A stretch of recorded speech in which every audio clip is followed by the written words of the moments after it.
nation bound in freedom, peace, and unity. Hey, that's so. Oh, yeah. Arise, O compatriots, Nigeria call obey, to serve our fatherland, with love and strength and faith. The labor of our heroes past shall never be in vain. To serve with heart and might, one nation bound in freedom, in freedom, in freedom, peace and unity. Arise, my people, arise, my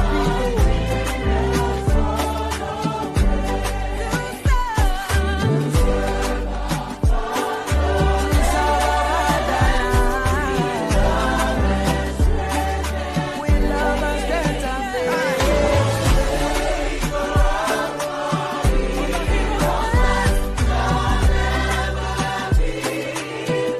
all our hearts and minds we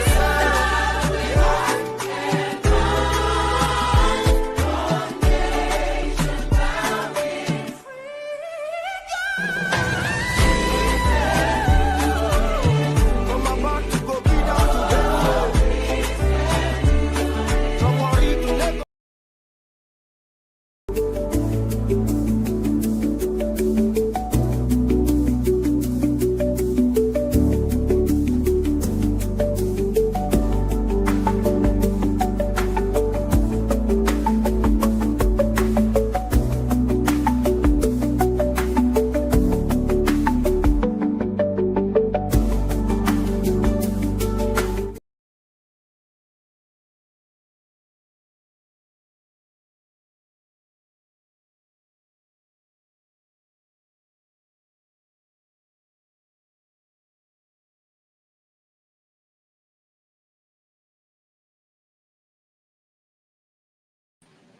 Hello, my good people.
I still do agree, but I have come to terms that I'm actually done with Nigerian men. As somebody who has dated Nigerian men in Atlanta, America, and then moved to Dubai and continues to date Nigerian men, you just have to be realistic with yourself. And I feel like as an American woman, we weren't raised to put up with certain type of shit. I feel like Nigerian men need to be scientifically motherfucking checked. Like something is wrong with them. I'm not even gonna lie. They are the biggest love bombers. They will tell you exactly what you want to hear or what they think you want to hear for whatever that reason is, and they don't. I don't know, y'all. Something is just wrong with them, and I just don't want to deal with it no more. I just don't want that for me no more, and I'm not dealing with it, y'all. This is so funny because what I know I've mentioned a few times on this channel. Like that too tough. I was one of those people who actually end up dating somebody from Africa, going there to meet him and all of that. And this might sound really stupid, and I'm just being open and honest with you. When I was younger and when I was a teenager, what America used to show me about Africa was like how Africa was starving, people weren't eating right, the places where they were was really run down and bad and not nice looking. So my perception of Africa was like, oh, I don't ever want to go there. It looks really bad. It looks like they don't even like us or anything like that. And also, too, was the stigma behind Africa. Like every African, a relationship with an African man until I was in my early 30s, or late 20s. You know, they care more about taking care of the family. I mean, I know some African men who act the same way, but you know, their upbringing is just a little bit different. It's a little bit more stricter, and they still cheat and mess with multiple women just like other ones cheat and mess with. And some of them are faithful, just like other Black men are faithful. So some of them like African American ladies, some of them like white ladies, Hispanic. They're just males, human being males, just from the country, just like other Black men are faithful. Of them are polygamous. All right, most of them are polygamous. This enabling them and encouraging them. Oh, a man shouldn't do this. You have a child or you have children with a man, part of their culture. Right? He's seen women being told that your education does not matter. You are going to stay in the kitchen to take care of kids and husband. Right? That's what he's seen. Right? And most of them will lead. Yeah, because that's how they are, honestly. They like to dominate. They want to dominate. They want to dominate. Even if they don't have the money, they still want to dominate. It is an African man that you date that doesn't have money and still wants to be called the man of the house.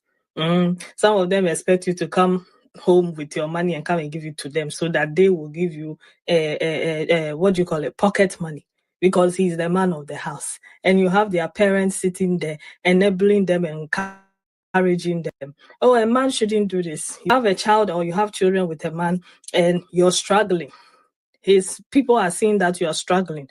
You know that you are struggling. You talk to him about it to help you around the house. He'll say you are trying to degrade him. You know, are you trying to take his masculinity away from him because you're asking him to help you?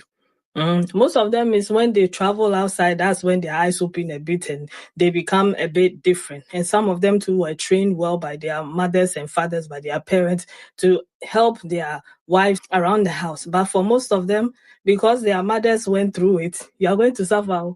Yeah, so tread with caution. If you're going to date them, just have it at the back of your mind that they are men. All right, they may actually be worse than the men you already know. I'm not saying there are not genuine men out there. There are genuine men out there, but still, you have to vet them to find that. So don't go in there with that kind of mindset. Oh, I can rest now in my femininity because I found. No, sis, open your eyes, so shine your eye where. Okay, shine your eye where.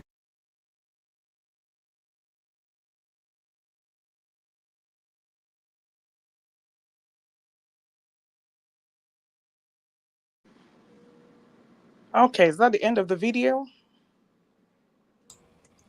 I guess so, because it's not responding. I mean, I expected the video to shut down before we start talking about it. Yeah, you are the one to shut it down. No, Adama is playing it. I'm monologuing it. Okay, I don't think Adama is on seat, but you can go ahead. Let me remove it. Okay, great. Okay, good evening, my good people. Are we ready for another great day today? This is your co-host and panelist, Madam Luke, and it is good to be here again. So, what am I going to say? We have the global appeal for Nigerian men. Okay, so yes, there is a global appeal, including myself. I'm part of the global nation. There is an appeal. Hold on a minute, please.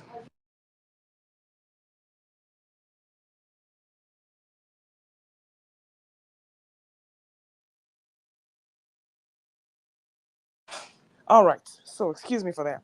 I had to take a phone call. So, yes, the global appeal for Nigerian men is there. And I believe that Nigerian men, women, and other women from other countries and other continents can testify to that. Now, why is there an appeal? Is what we're here to discuss. I can tell you personally, I've only dated Nigerian men. I've never dated any men outside, any class of men outside Nigerians. So I can speak for myself, but I'm not going to use my opinion right now without hearing from others. Unfortunately, the panel is full of men. We don't have a lot of women. So I don't know where the opinion is going to come from. But I'm not going to be the sole person talking about Nigerian men here. Men can also give their opinion about why Nigerian men are appealing, not in a sexual sense, but as partners to work with, bosses, and all that.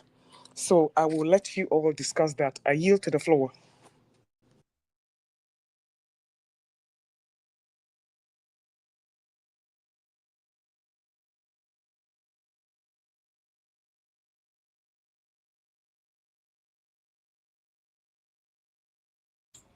Okay, at this juncture, I think Adama should be able to assign people to speak. But Kandu is here. Kandu, you have an opinion? Can you start the discussion?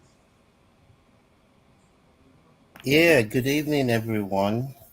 Um, Good evening. what? Welcome. Yeah, what actually is the question? Global appeal for what? With the aim of doing what? What is the end goal? Well, it does not matter No, what it the does global matter. appeal. The No, it video Okay, actually the does video matter. spoke for itself. Hold on, the video spoke for okay. itself. Let me come in, Madam Luke. There is a global appeal for Nigerian men. That is not. It's no longer hidden right now. It's everywhere. We hear it. We see videos of ladies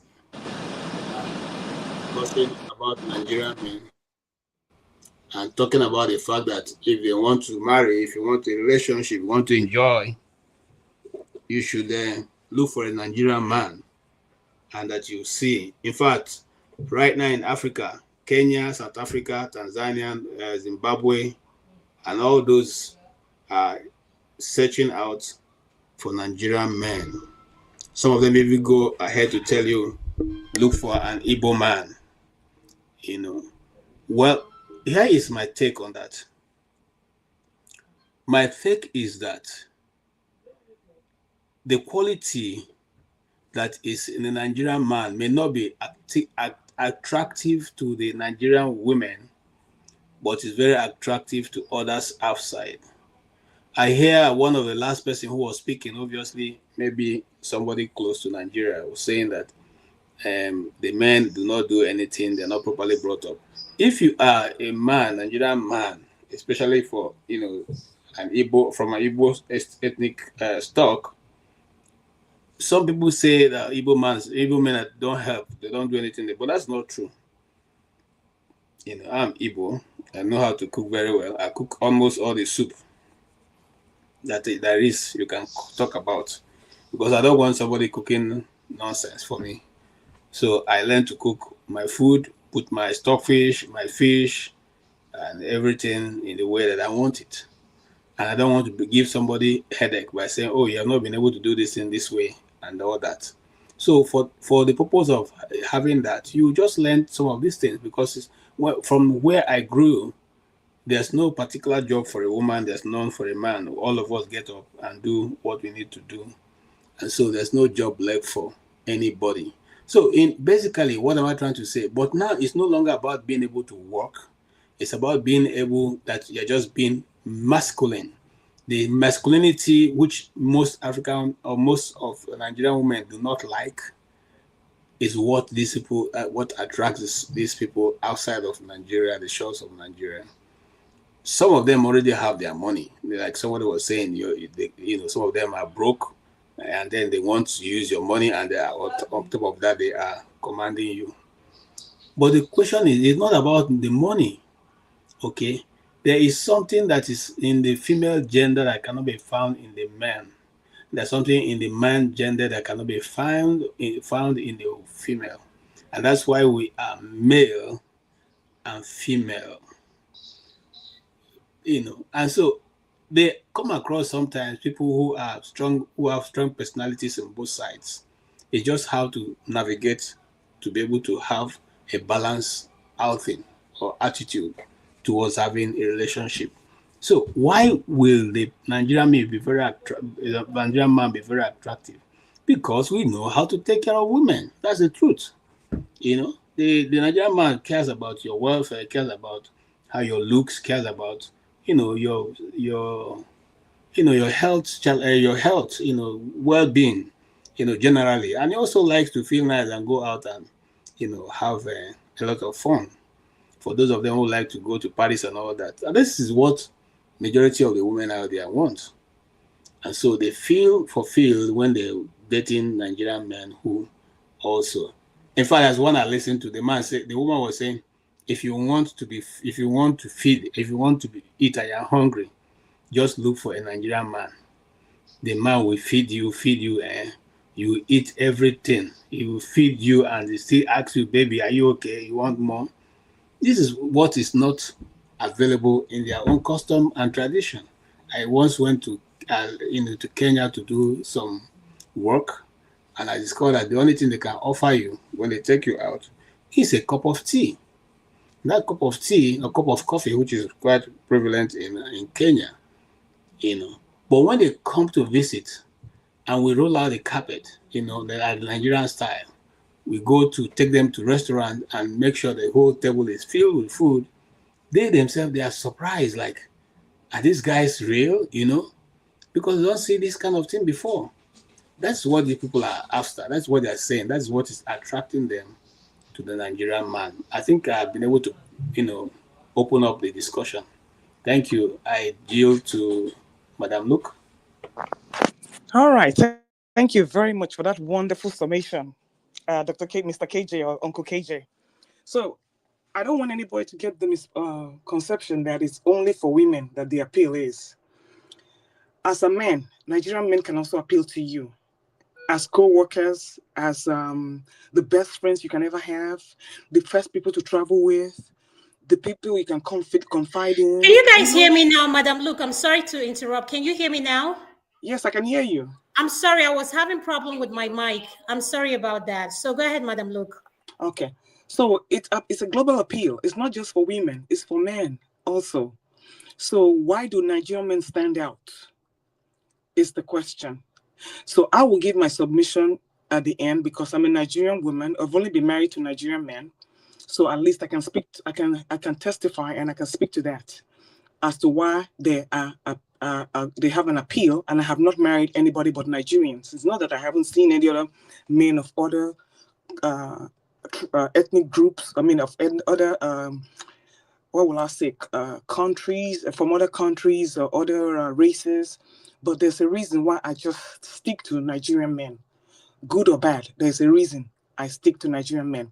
So I'm not going to say what my appeal is because I'm the only woman here. So I will let the men tell us. Madam, look, have you forgotten I'm here? You keep saying you're the only woman here. That might. Okay, well, you're back now, so you're not the only woman. Okay. Yeah, so you're not the only one here, so we're both here. Yeah. Good, thanks for the correction. So I will yield because I have a lot to say, but I don't want to hog the mic. So I will make sure everybody speaks before I speak. Thank you.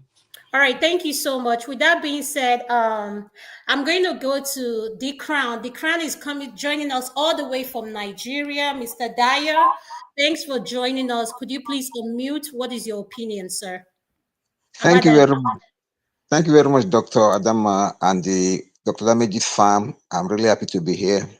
When we're talking about what is the attraction or what are the qualities of a Nigerian man, it it goes a long way. But I think one of the most prevailing qualities is the nature of our caring attitude. An average Nigerian man cares a lot. When I'm talking, I'm not talking about generality.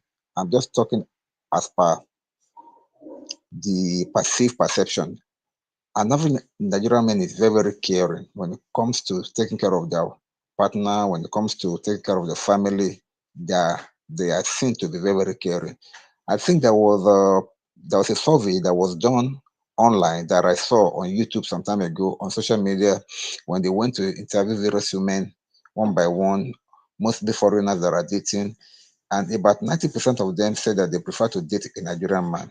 And I was like, what was the attraction? But what I got to know was that most of them talks about how caring they are, and a few of them talk about how good they are in bed.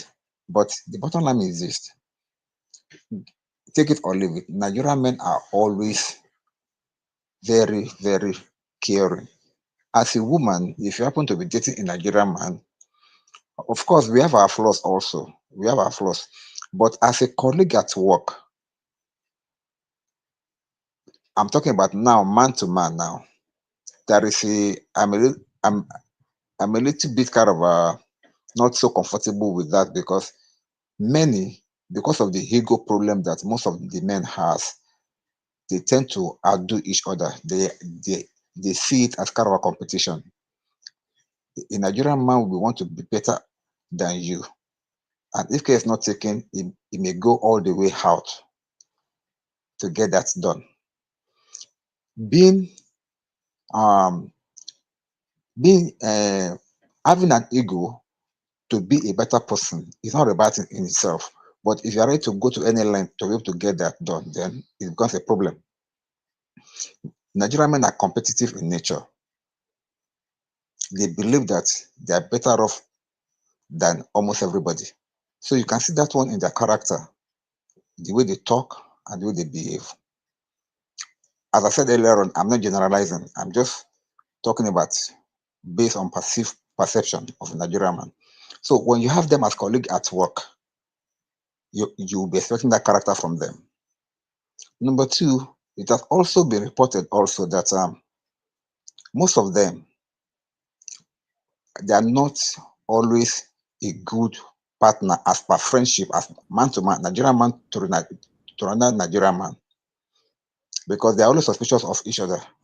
They are like, we know our capabilities. So if you see a Nigerian man before they can become friends with another Nigerian man, there is always trying to caution sign on their forehead. So it is only when they get to know you better that's when they cannot relax with you. That's when they cannot become your friend. But when it comes to Nigerian man and women anywhere in the world, we are more caring, we are more accommodating, and we cherish women. There's an adage in my language that says that "Ashale jeje benti kori obiriri," that is somebody that takes care of a concubine as if he has never seen a woman before. That is the nature of Nigerian man. We pet women. I think I've stopped there for now. There are still so many other points, but let me stop there for now. Thank you. Thank you so much, Mr. Dyer. I really appreciate your inputs.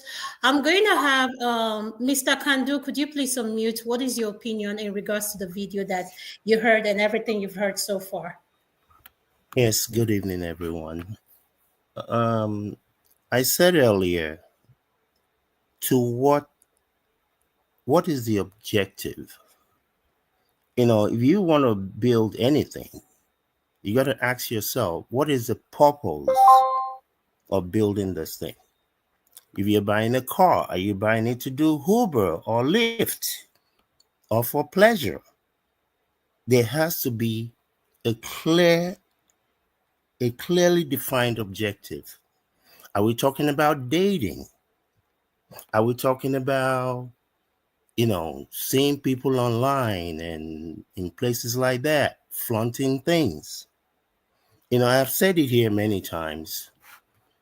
I have 4 sisters that are professionals in their field, make great money. All of them married to good men, in my opinion. But there is not one of my brother-in-law that will cook for his wife. Not one. I don't think my father has ever, maybe he passed the kitchen to go somewhere. And my mother was a very, very important woman in her family.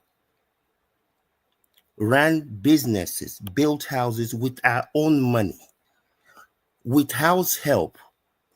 But they're not born and well. Make it tell house help me go cook for my papa. They're not born and well. And my mama, where I love to death, I'm talking about. I know I reside in North Carolina right now, and I do go to Nigerian functions. I've resided in Maryland, DMV. I know men of all types.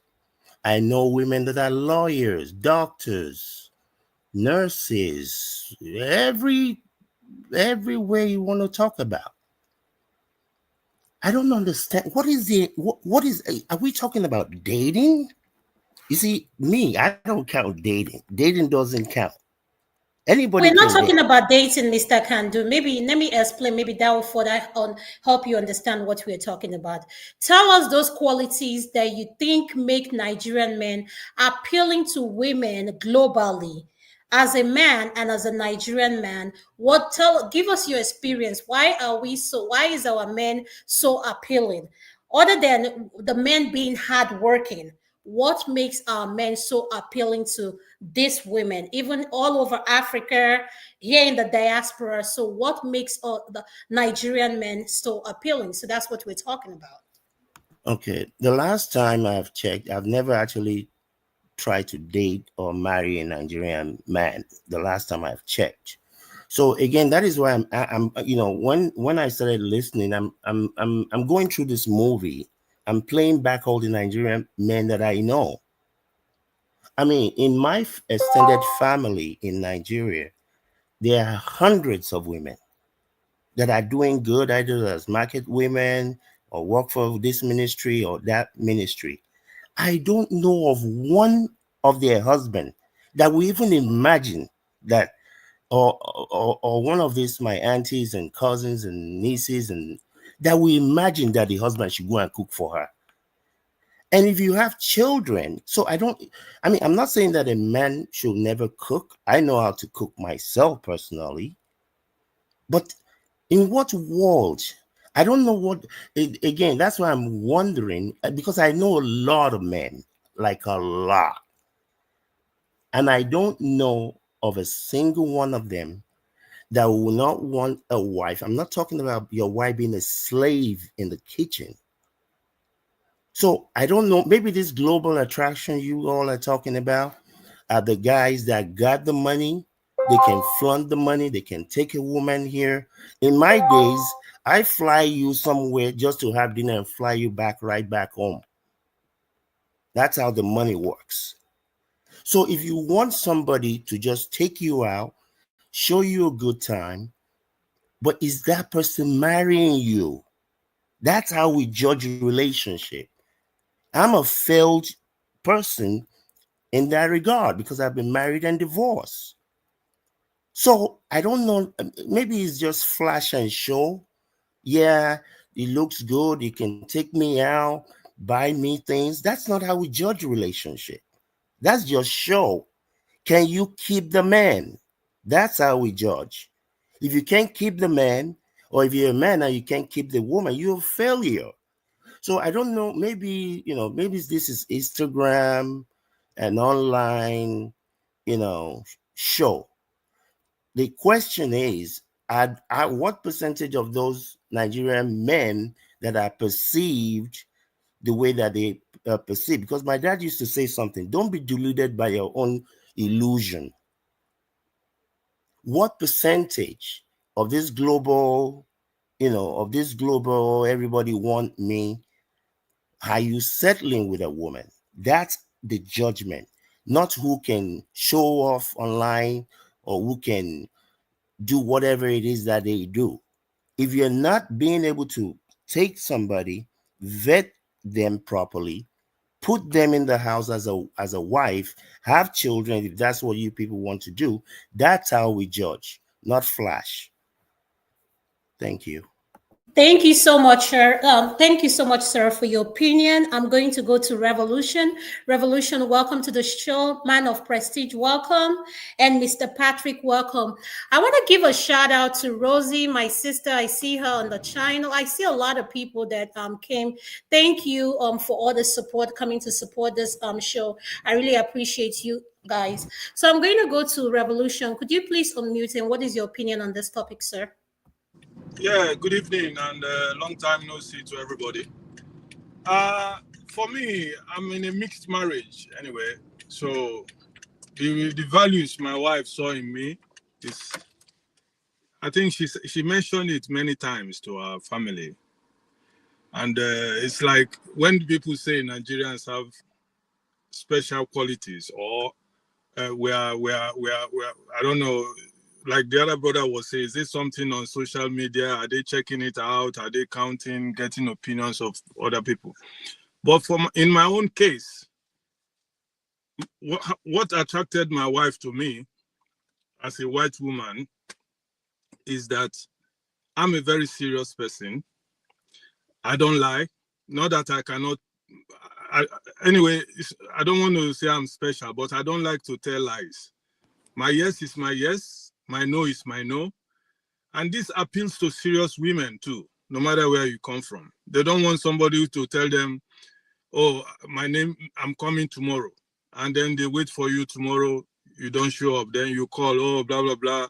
I went here. So these are the qualities that, and also, let us talk about, people don't want to talk about things like that. I satisfy my wife very well in all ways. I cook. I don't wait for her to, like this, our Nigerians, like the other brother will say, I've never seen any man, or they no born in mama well, make you no cook for him papa, or things like that. These are typical of Nigerians. But somebody like me, I don't give it. If she's working, I cook. And I cook for both of us and the family. I don't want to cook for myself alone. If I'm not at home, I'm working, I come home, she cooks. So these are the qualities she saw in me. I don't want to generalize Nigerian men. I've seen terrible Nigerian guys who married to white women and they treat them very badly, having multiple girls and things like that.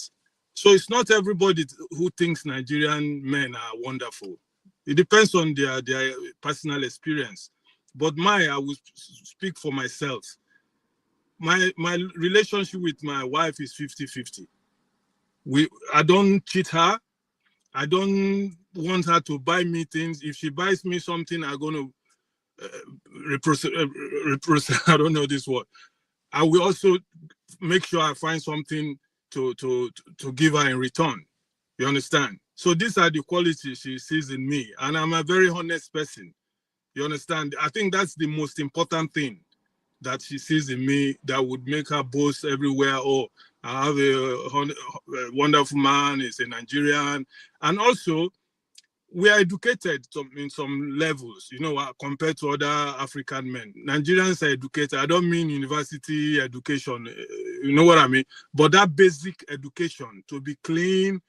I mean, education for me is not just I'm a graduate or I went to, but education to me is you're clean, health-wise.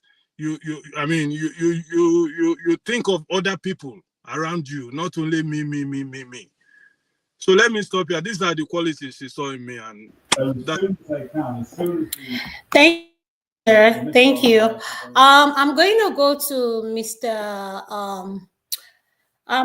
Mr. Patrick, then I'll come to you, man of prestige. Mr. Patrick, welcome to the show, sir. What is your opinion on this topic, sir? Mr. Patrick, are you there? Yeah. Thank you for having me, Dr. Adama. Thank you, sir. Welcome. And everyone, welcome to this wonderful show. I'm going to start with a verse from the Bible that says, a prophet has no honor in his country. Even when Jesus got to where his bad place, he was not able to perform any miracle because we know Jesus now is the son of a carpenter. So a Nigerian man may not appeal to a Nigerian woman because we know ourselves very much. They say, see finish. I know you not be Igbo man, you be Yoruba man, you be Hausa. But every other person from Nigeria will perceive Nigeria differently. And I'm going to say this with the quality a Nigerian man possesses. Like Professor Molumba, renowned Professor Molumba said, if you go to any country in this world and you didn't see a Nigerian man there, you need to leave that country immediately. That shows that Nigerian men are industrious. Am I still there? I Yes, have we to can cut hear the you, phone. sir. We can hear you. Can you still hear me? Yes. Hello? Yes, we can hear you, sir. Hello? Hello, we can hear you. Can you guys hear him? Can someone say something, or am I not the? I can hear him. We can hear him too. We can hear you. We can hear you. Mr. Patrick, we can hear you, but if you want to go back and come back in, I'll bring you in while I go to Man of Prestige. Mr. Patrick, if you want to say something, we can hear you.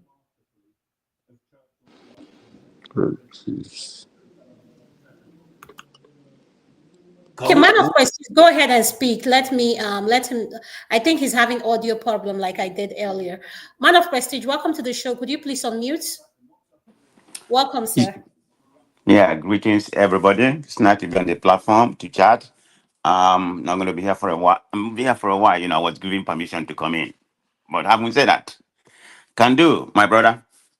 You are very eloquent in your speaking. Up, I always enjoy speaking, but in this particular topic, I think you're overthinking it. That's why that's why you was going to that trajectory. I mean, it's very simple. You look at it from different perspective. I think the question is, what is the global appeal from Nigerian men, for Nigerian men? It's not necessarily, Nigerian women or other kind of thing, just the global appeal where we are right now, how women from, different part of the world look at, Nigeria. So just my opinion, when I hear you speaking, I don't know how you're, looking at it. So that's why I make that statement. But anyway, thank you. It's nice to see you. Everybody, including can do. So I'm gonna let me start. I would say the global appeal of Nigerian, men can be attributed to various factors, and I'm gonna give my reason. I'm gonna go with them bullet by bullet, the way I see it, One of them is our culture and charisma, the way Nigerian men carry themselves globally, among themselves. They are sure of themselves. They have a charisma, they are very expressive, and that is very attractive, for other women we are not used to the men, being very expressive, carry themselves, whether we have money or we don't have money. It's just, it's just the confidence that that embody, I think, the way we are brought up, we are just very, we just have that charisma when we walk into a room, you know. I remember when I was in college, I mean, when we go to club, they will say, "Hey, here's the Nigerian man."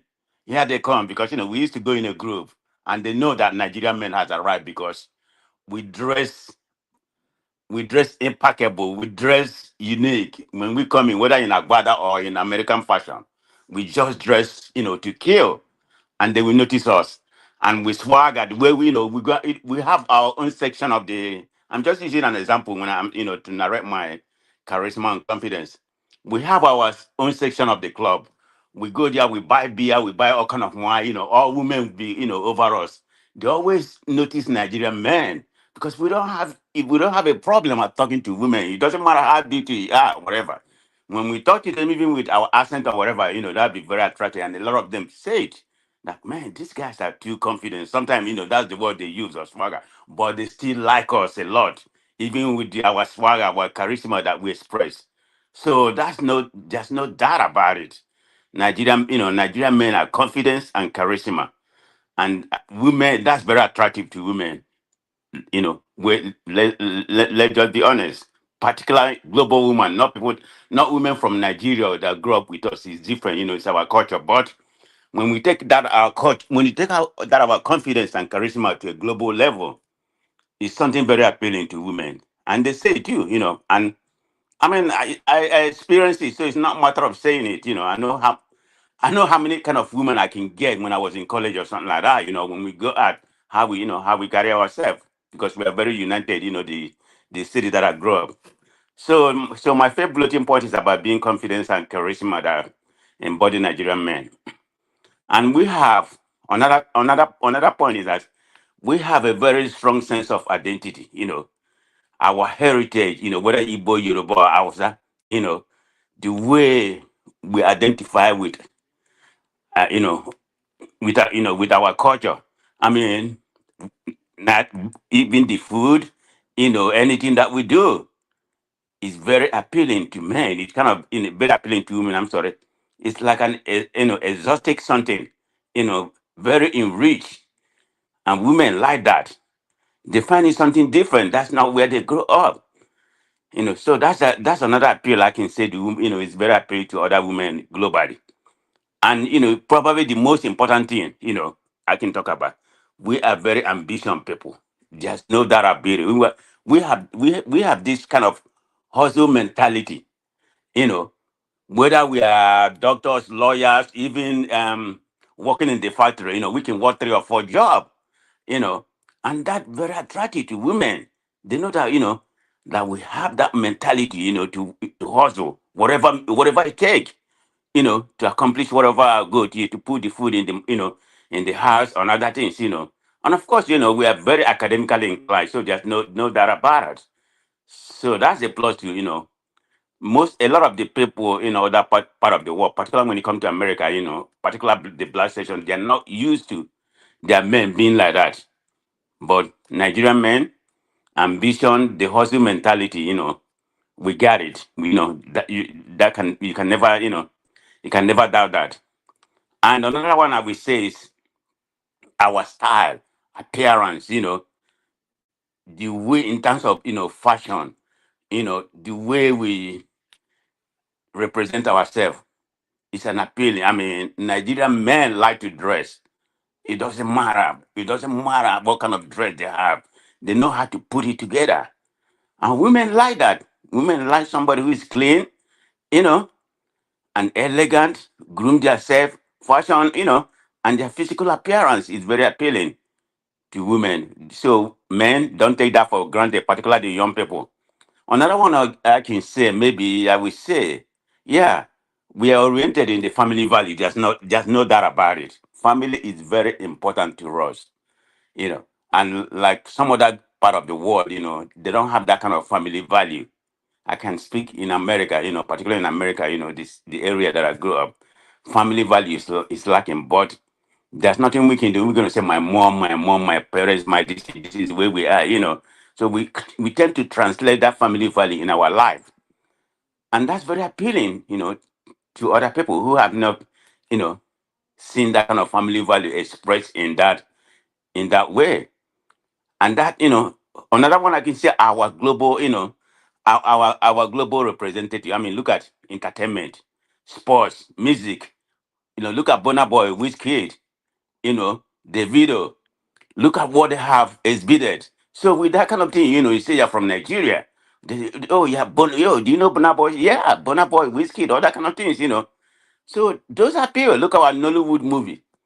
I think I don't know where it's ranked right now, but it used to rank number 3 before. Behind Hollywood, Bollywood, Nollywood number 2. Our film, portray who we are. So there's no that. That's an appeal. People don't, the audience, really welcome that. So there's no way, and we're very, interpersonal. We're very warm. There's no doubt about it. So I just give some of the bulletin point that I think that is very appeal to global women. That's the way I see that. I don't know if what I say makes sense to everybody. Yes, you make sense, sir. And I hope you will be able to stick back or come back around when I have the second question, which is what makes our men not so appealing. So right now, let's get the appealing, like what makes us so attractive. Then the second question. I just want all of us to keep an open mind. This is a conversation we need to have. And please, let's respect each other's opinion. We agree to disagree, and I appreciate that. I want to welcome Mr. Emeka. Welcome to the show, sir. Could you please unmute? Can you hear me, sir? Mr. Emeka, can you hear me? Mr. CN, can you hear me? Hello? Can you hear me? Yes, I can hear you, sir. Welcome, sir. Good evening. Good evening. Good evening, fellow panelists. Mr. Dama, thank you for giving me this privilege to at least contribute my own perspective to the question on global appeal of Nigerians. I think I've listened a little bit from other contributors, and I can tell you that we are almost going to the same version. It just depending on the way we present different perspective. And that is to say that there are so many things that is going well for us as Nigerians, and that is the reason why perhaps I would tell you that those attributes is the only thing that contributes to the global appeal of Nigerian men in the context of a relationship and marriage.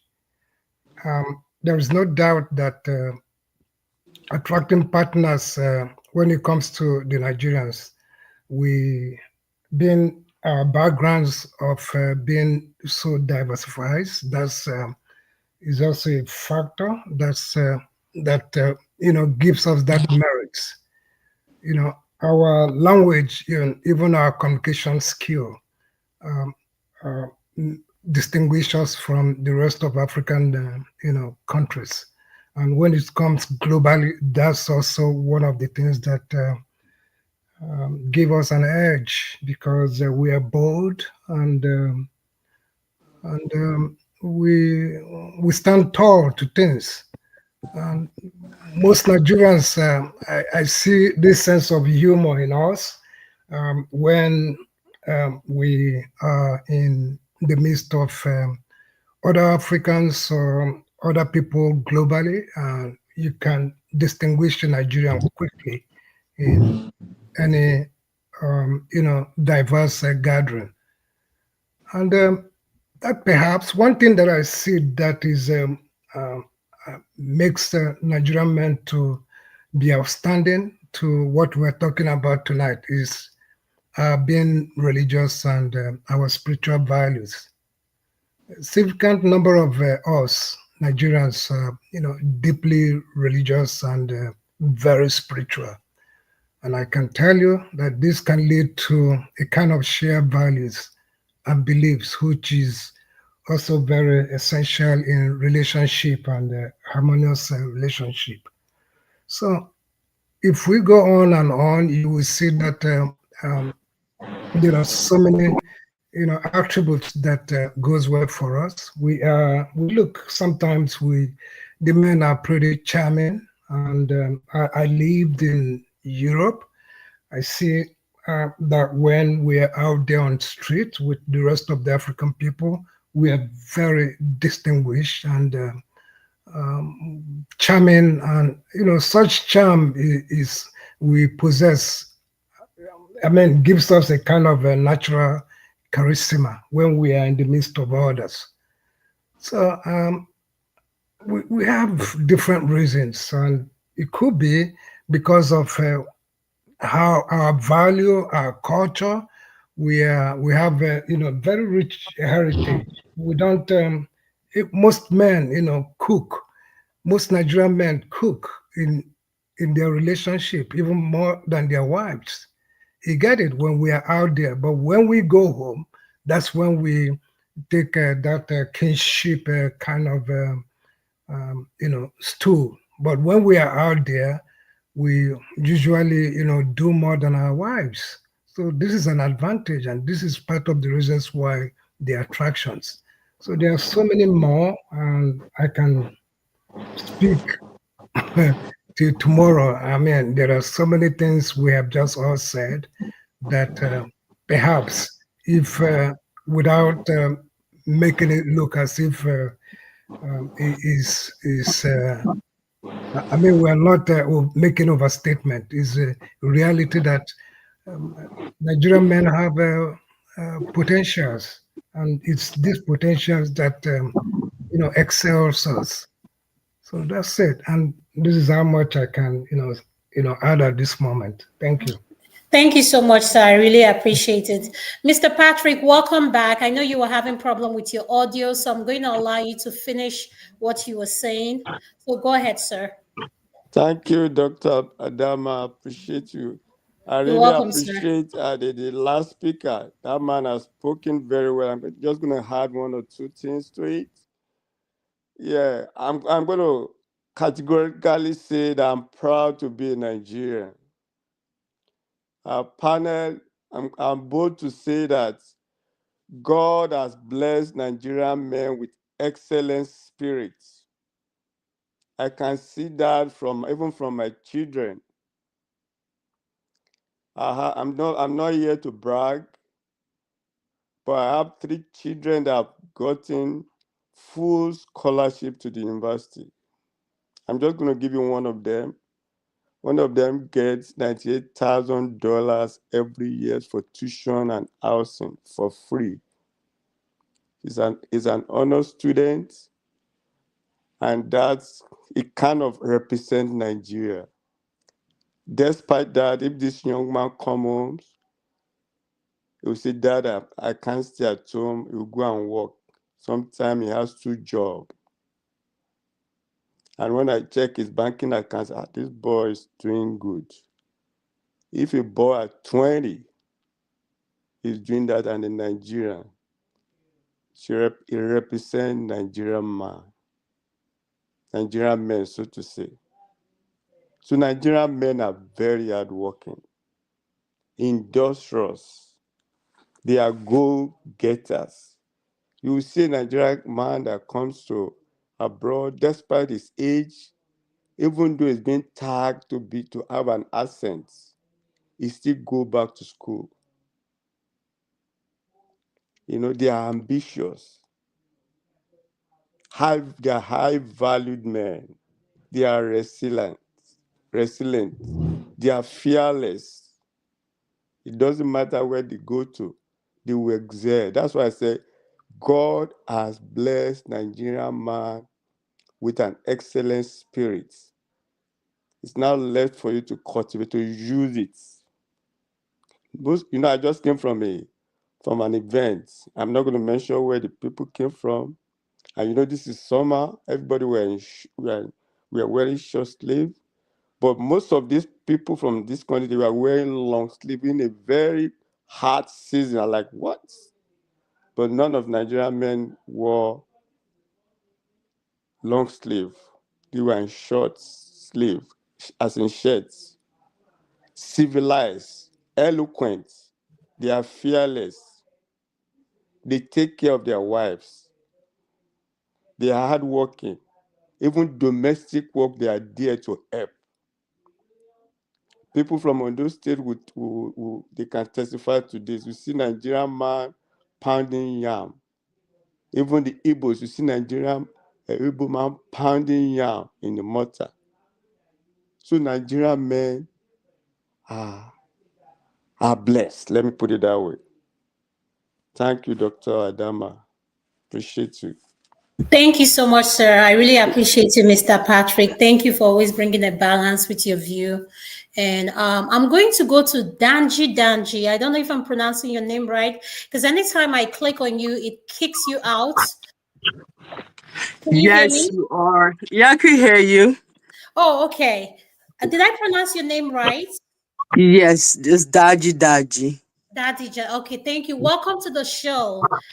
I Thank you don't know for if you've been having me. listening. What is your opinion on the topic we're discussing? What makes Nigerian men a global appeal? Honestly, Nigerian men, if you have hair, you can hear me. We want Nigerian men to look like Nigerian man. Enough with this bullshit. Everybody love Nigerian men. What is going on with you guys? Nigerian men should look like Nigerian men. When you outside of Nigeria, let me tell you the truth. This one wants you, the other one wants you. When you come back home, you will never look like Nigerian people no more. Enough with this bullshit. Oh, Nigerian is special. Nigerian, bullshit. At the end of the day, you will not look like Nigeria no more. Don't let nobody gaslight you. Enough with this bullshit. Nigeria is this. Nigeria, I want Nigeria. No. Nigerian men should look like Nigerian men. Work, invest yourself. If you want to marry, go home and marry your own people and stop all this bullshit. Oh, they love Nigeria men. They're gaslighting you guys. Enough with your bullshit. Okay? All your land will belong to somebody else. You guys are dumb or what? I'm tired of this bullshit. They love Nigerian, man. They love Nigerian. At the end of the day, you will never look like Nigeria no more. Okay? Hello, everybody know where they come from. You cannot go to Europe and claim their land. It belongs to the Europeans. You cannot go to India and say you want Indian land. It belongs to Indian people. No, they love Nigeria. You guys are dumb. Honestly, I'm tired. Can you hear me? I can hear you. We can hear you. Yes, I can hear Yeah, you. Go ahead, sir. enough. And I Excuse want me, to give a please. shout out Excuse to me, one of Miss D. yeah. Adama, can you read? I'm They confused. love Nigeria, man. Yeah, Enough. You hold on, guys need to wake Danji. the fuck up. Enough with this Danji, can you wait bullshit. for a second? Can you wait for a Yeah, I second? can wait. You came in is like you're hot. You came in so hot. No, I'm just pissed off because they always gaslight them and they think they are doing the right thing. Come No, on. but the question is, I understand what you're saying. The question is, why do answer the question? Why do you think men are like they are wanted globally? They appeal. We're not talking about what makes them bullshit. I understand where you're coming. Globally as how? What do you mean by that? Don't Because you they're see trying to change their color in their face. Enough. Let's wake up. What? Adam, can I interject a minute? Go yes, ahead. yes, you can Maybe the lady interject. speaking, with the perspective that she present here, maybe she should come back for the second part of the question. I think it's going to be opposite this because it seems like what she's expressing is the opposite of what we are talking about. Maybe that's going to be the second phase of this topic. Am I right or wrong? The way she's talking. Yes, Oh, it's going to So be this. maybe Yes, maybe that would be better to come and express herself in the second yes. narrative. It seems like that's what she's portraying here. But Cause anyway, you go guys, ahead. honestly, it's Nigeria. Cause I see that a lot. Oh, they want Nigeria here, and you guys leaving your own land instead of you to develop the country Well, and you're ma'am, going. we're not talking about lands here. We're talking about the qualities that our men possess. So we're not here to discuss Nigerian land. man is a beautiful people, but we want Nigerian men to look like Nigeria. So, Period. Enough. okay, so Okay. thank you so much. Thank you No so more much. gaslighting people. Enough with this bullshit. Okay, thank you so much. I appreciate your opinion. Thank you so much. All All right. right. Thanks. All Bye. right, thanks. Thank you. I'm going to come to Madam Luke. Madam Luke, is your turn to speak. Please, what is your opinion? Okay. Hey, Chineke God, I need a smoke. Anyway. Madam Lee, please, if you did a smoke, you know me well. Don't start, please. Okay, make I sit down now. I don't drink coffee, so make I sit down. Chineke God. I beg, going back to the topic.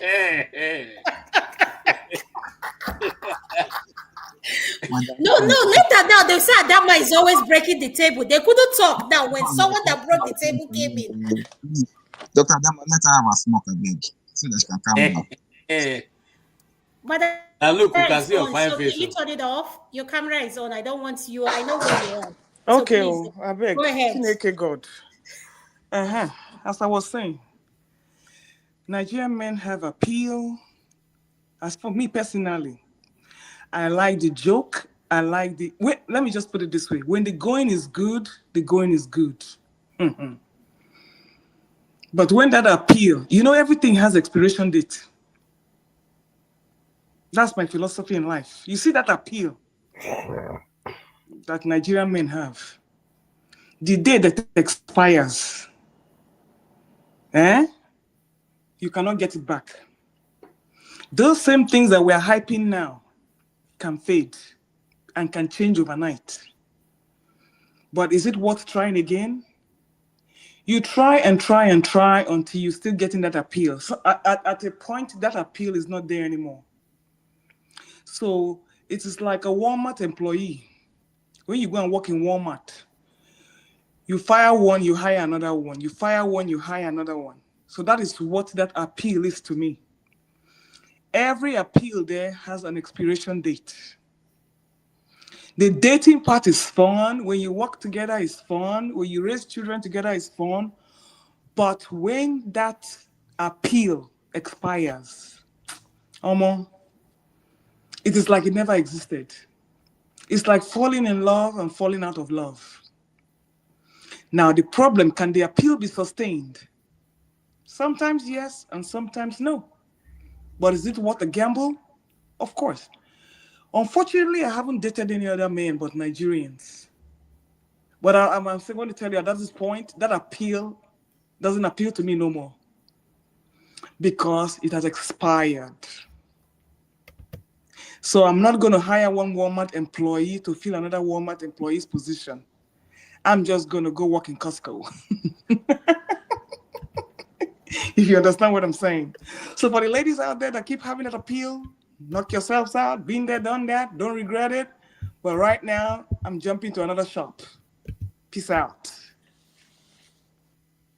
Thank you so much. With that being said, now we are going to go to look at another question of we've said all the qualities that make Nigerian men appeal. And since the platform is made of, I see at least 8 men or 7 on the platform. And in the comment section, I see my sister Rosie, Uncle Beno. Shout out to you, Mr. Dayo, all the people in the comment section. Now I want us to answer this question. What makes Nigerian men not appealing?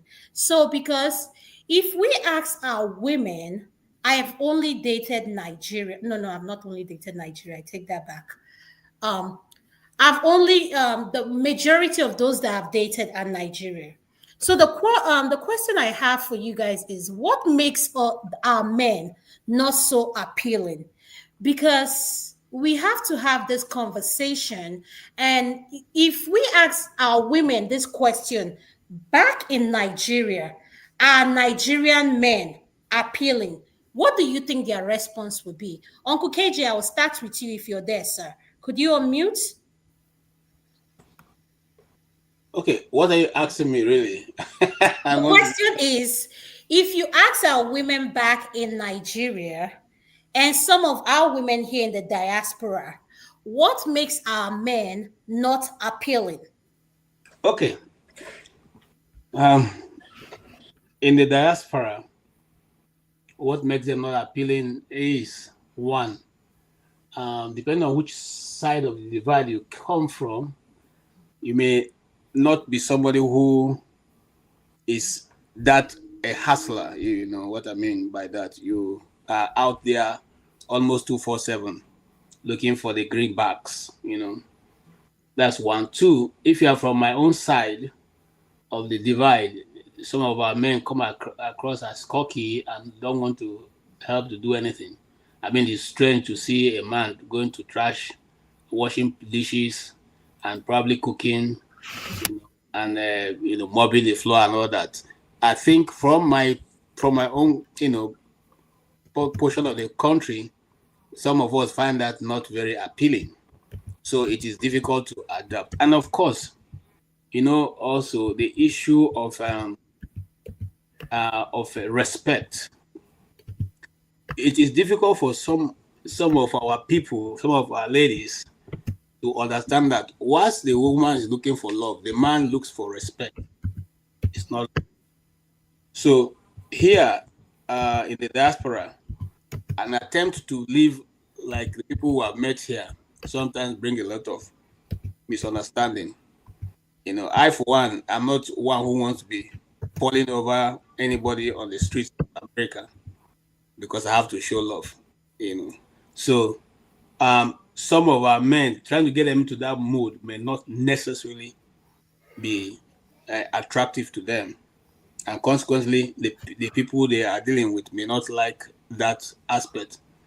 And then what is here? The idea of love for people, some of us coming from the other side, and for some of you who are born here, for instance, Adama, our idea of love is totally like day and night. Uncle KJ, hold on there. When you say your idea of love, are you talking about when it comes to romance? Nigerian men are not romantic. Will you agree with me on that?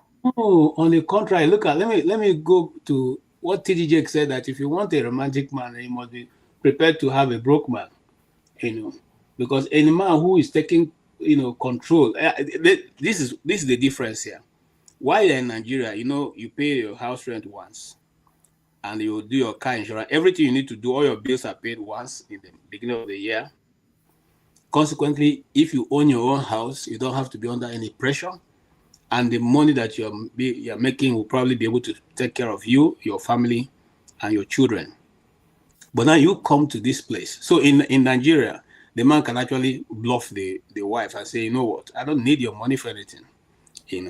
So, but here in the US, you find out that no matter how much you are paying, especially for those who just, who are just starting off, you are not able to meet all the bills that are coming your way almost on weekly basis. So you might need some assistance from your wife. Now, because of that divide, sometimes you get here, like, some of our wives who are in the medical profession, they are more paid, better paid than their husbands. And now you see, a woman is not built to handle certain pressures, especially the one coming from the family. Handle the bills without complaint, buy food without complaint. So some women find themselves in those roles. And once that role is reversed, you will not get the best of any woman, except a woman who has a better understanding of how society runs. So some of those are things that don't help the men, and sometimes make our men to be unattractive. And I'll end up with this. I have a neighbor whose husband came from Nigeria, and they were doing very well, have about 4 children. And he wasn't doing much. He wasn't doing much because the wife had a good job, and the wife didn't mind carrying the bill. But here is the take here, just like we discussed the first earlier time. Because he is a Nigerian, because he's also from that side, you understand what I'm saying? When he goes out, he gets invitation from young, successful American women, some of them in the medical profession, some of them in the IT profession, who are able to tell him, come over, we'll give you good life. You don't even have to do anything. So one time, this man, when he comes back, he just watches TV all through. The day his wife told him, okay, I can't just be sitting down and watching TV, and at least try and do something. That was the spark plug that was pulled off, and he took off, and then went to, get one of those people who have been telling him how good they are. And you know what? To our surprise, they are taking care of him. The money is there. He's enjoying himself. He's having the best life. He's in the club going for ship cruises and all that. Okay, because that's what some of them want. which some of our people cannot provide. And let me finally say this. The British government yesterday, there's a proposal right now going through because they realize that majority of the black women who come from Africa come to Britain and they begin to report their husband have turned into a torture. So now, if that bill goes through, if you go to England and you complain about your husband and they deport your husband, you also will be deported. You're not going to stay behind any longer. And if you report your husband and they find out that the report is false, you too will be deported. It doesn't matter whether. And if you came on the invitation of the husband, you will also be deported and he may be left. So now there's no longer going to be take the man out and then give the house to the woman. All that is going to change the dynamics coming, soon in England, so that will reduce also the acrimony between the husband and the wife in the house. I hope I'm not taking too much time to explain, and I hope you can grab what I'm trying to say. Thank you. Yes. Yes, sir, we can. Thank you so much. I'm going to go to Mr. Kandu Kandu. Mr. Kandu Kandu, what makes men not so appealing? And what, if you were to advise any young man that is listening, what would be your advice for them, how to make them appealing to not just our women or any woman out there? Could you unmute, sir? Yeah. Well, unfortunately, I guess I'm not in these spaces where people talk about men being appealing or not appealing, so I don't really know about that. What I would say to any young man is, build yourself up to be the best man that you can be, and you will attract the mate that you want. Be they Nigerian women, be they from any other place. So I guess I don't frequent these spaces where people talk about Nigerian men being appealing or non-appealing. Build yourself up, get the best education money can buy. As it has been noted by a number of people, uh, as a whole, we're generally very hardworking, committed, dedicated. So So thank you so much for your opinion. Mr. Dyer, what is your input on that question? And do you think our women back home will have the same opinion as these women in the diaspora and other country that Nigerian men are very appealing? Thank you very much, so Adam, and all the people on the platform. Thank you for all the contributions you have for me. Let me start with the women back home in Nigeria because I'm here first and foremost. The women back home in Nigeria, because on the average here, the Nigerian man back home here, they are mostly, not all, they are kind of a traditional men. Okay. So the woman back home have to bend to be able to submit to them because of the traditional tendencies. Because over here in Nigeria, it is generally believed that a man is the head and must be obeyed. So that alone may not make a woman to find Nigerian men attractive. A man, I mean, one of the people on the platform said that he has never seen his father cook for his mom. That is typical. But that was in the olden days. Nigeria of today, things have changed. Men much more helping their wives because realization and civilization and education, according to what he said himself, education has gone far now. Men are fast realizing that it takes two to tango. If you want a better marriage, if you want peace in your marriage, you need to be cooperative with your wife. You need to make her happy. You need to make her see that the two of you are indivisible. That must not come down. So that is fast changing. Mr. Dyer, your voice is not clear. We can barely.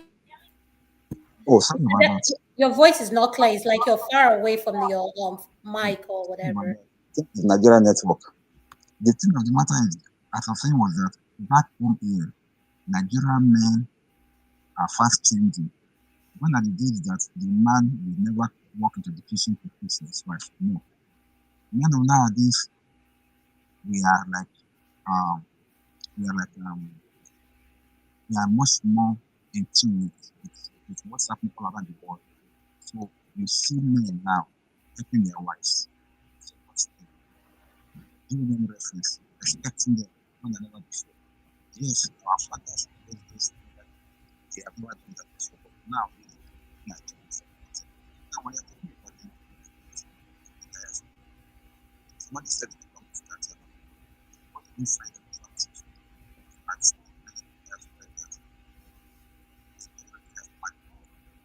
that may be true, but girls are very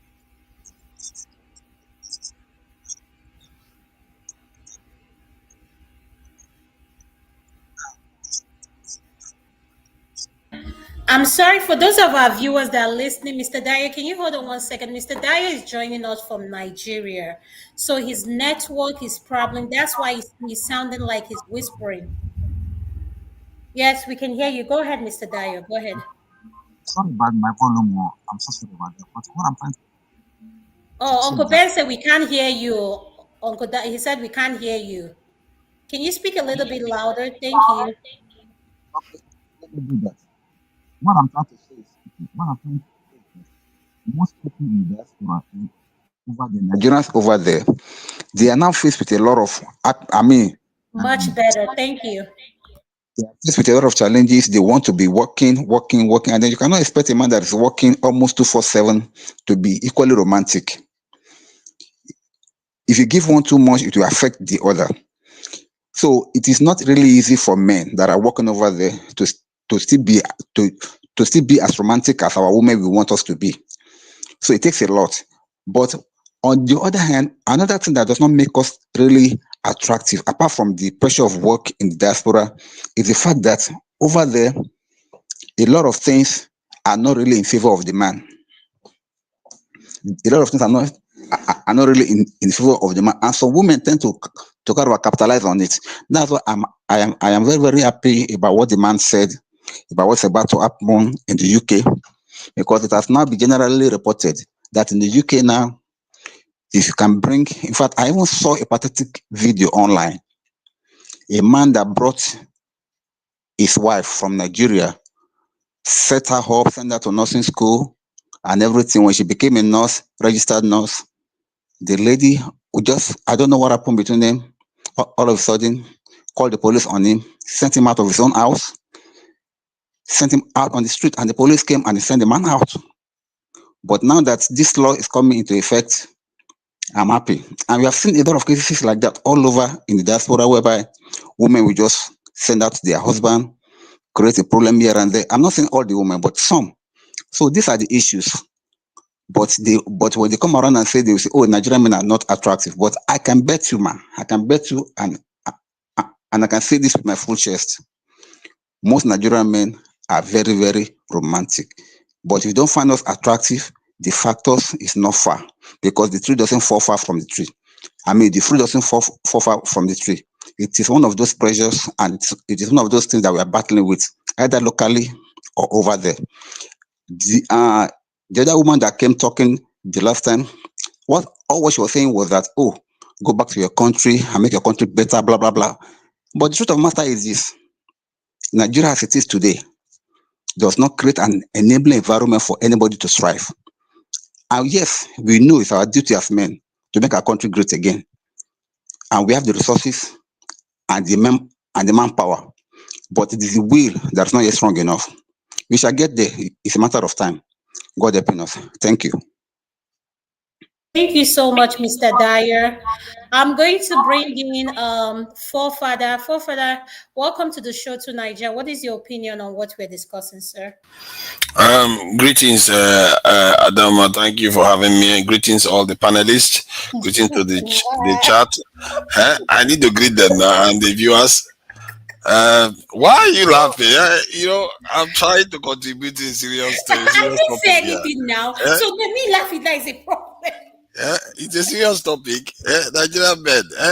So I don't see. It's very interesting how Nigerian men somehow became a thing now. Especially in Africa. I suspect maybe it has something to do with an element of the media. Nigeria is quite out there when it comes to Nollywood. And there is also the fact that within the Nigerian culture itself and the space, there is this need for the men to be the providers. That's a big one. I think because that's one of the things that's quite consistent when you hear African women talk about Nigerian men, that they tend to be providers.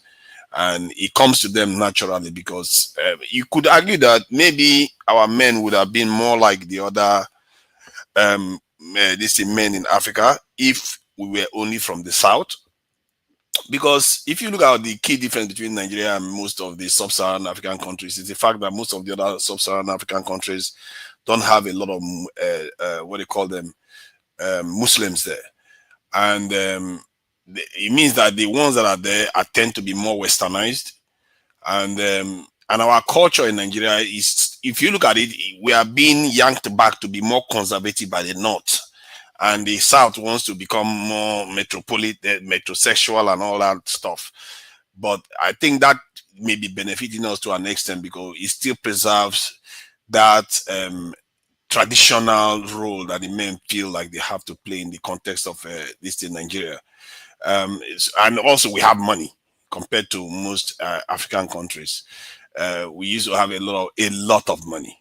There was a time Nigeria, with all the crude oil that we were selling, we have a lot of money. So, and then Nigerians like to, how we are now. We like to compete and show off what we can do. So, to Nigeria, my question for you, sorry for interrupting you. My question for you, since you're here in the diaspora, are Nigerian men romantic? Yes or no? And can they kiss a woman, fondle, like hold your woman and kiss her publicly? Yes or no? I wouldn't say so, no. In the classic sense of the metrosexual men that we know. Not so really. You would say they are more traditional and cultured. Yes. Right? Okay. And that traditional cultured part also includes the ability to talk nicely to women. It's not because you are traditional and cultured that means that Nigerian men are stiff. They are not stiff. They've always known how to be quite gentle and know how to talk to women. Stuff like that, because there's competition in the Nigerian space. Most Nigerian women won't give you a look in if you don't know how to talk, and they won't approach you, so you have to approach them. So, and if you look at that kind of environment, it tends to make for all the various things add up to make the Nigerian men what they are, quite unique. And as a matter of fact, if you look at the Nigerian culture, especially the southeastern culture, where they take a lot of pride in taking care of their wives and their children. That is a big one, and it is very rare. That's the interesting thing. Most people don't understand how rare that is, where men put a lot of their resources to their wives and their children, and make it a point that even if they don't look so well, but as long as their wife and their children are looking cool, that's fine. It's good enough for them. So it's something that I know is quite big on our context. And I remember seeing somebody, a case where the husband built a house for the woman in their village, and for both of them. But the woman was like, "What do you mean build a house for us? It's supposed to be for me." And that is in Nigeria.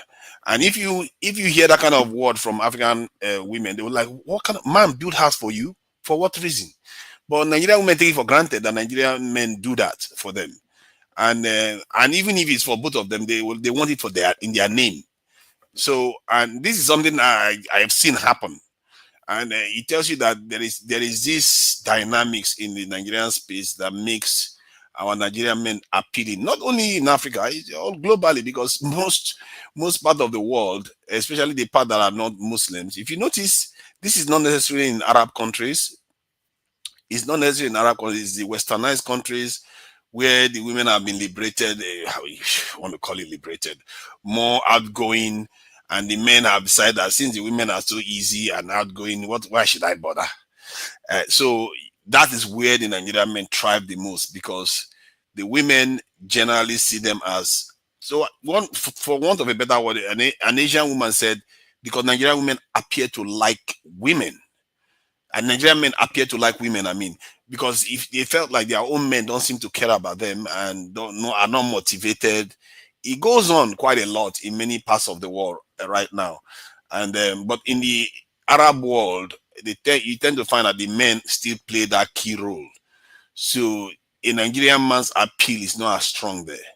You see, that's the evidence that shows you that the other side have moved away from their paternal, or what they call it, what do they call the man's role, like matriarch and yeah. But okay, I agree with what you said, but my pushback to you, which I'm giving to our panelists, is I'm tired of some women looking at our men because of they are providers, they are hardworking, they do this, they do that. There is more to a black man than others. That is just my opinion and a pushback on that. And when I ask you if our men are romantic and are they into PDA, I know it varies by preference.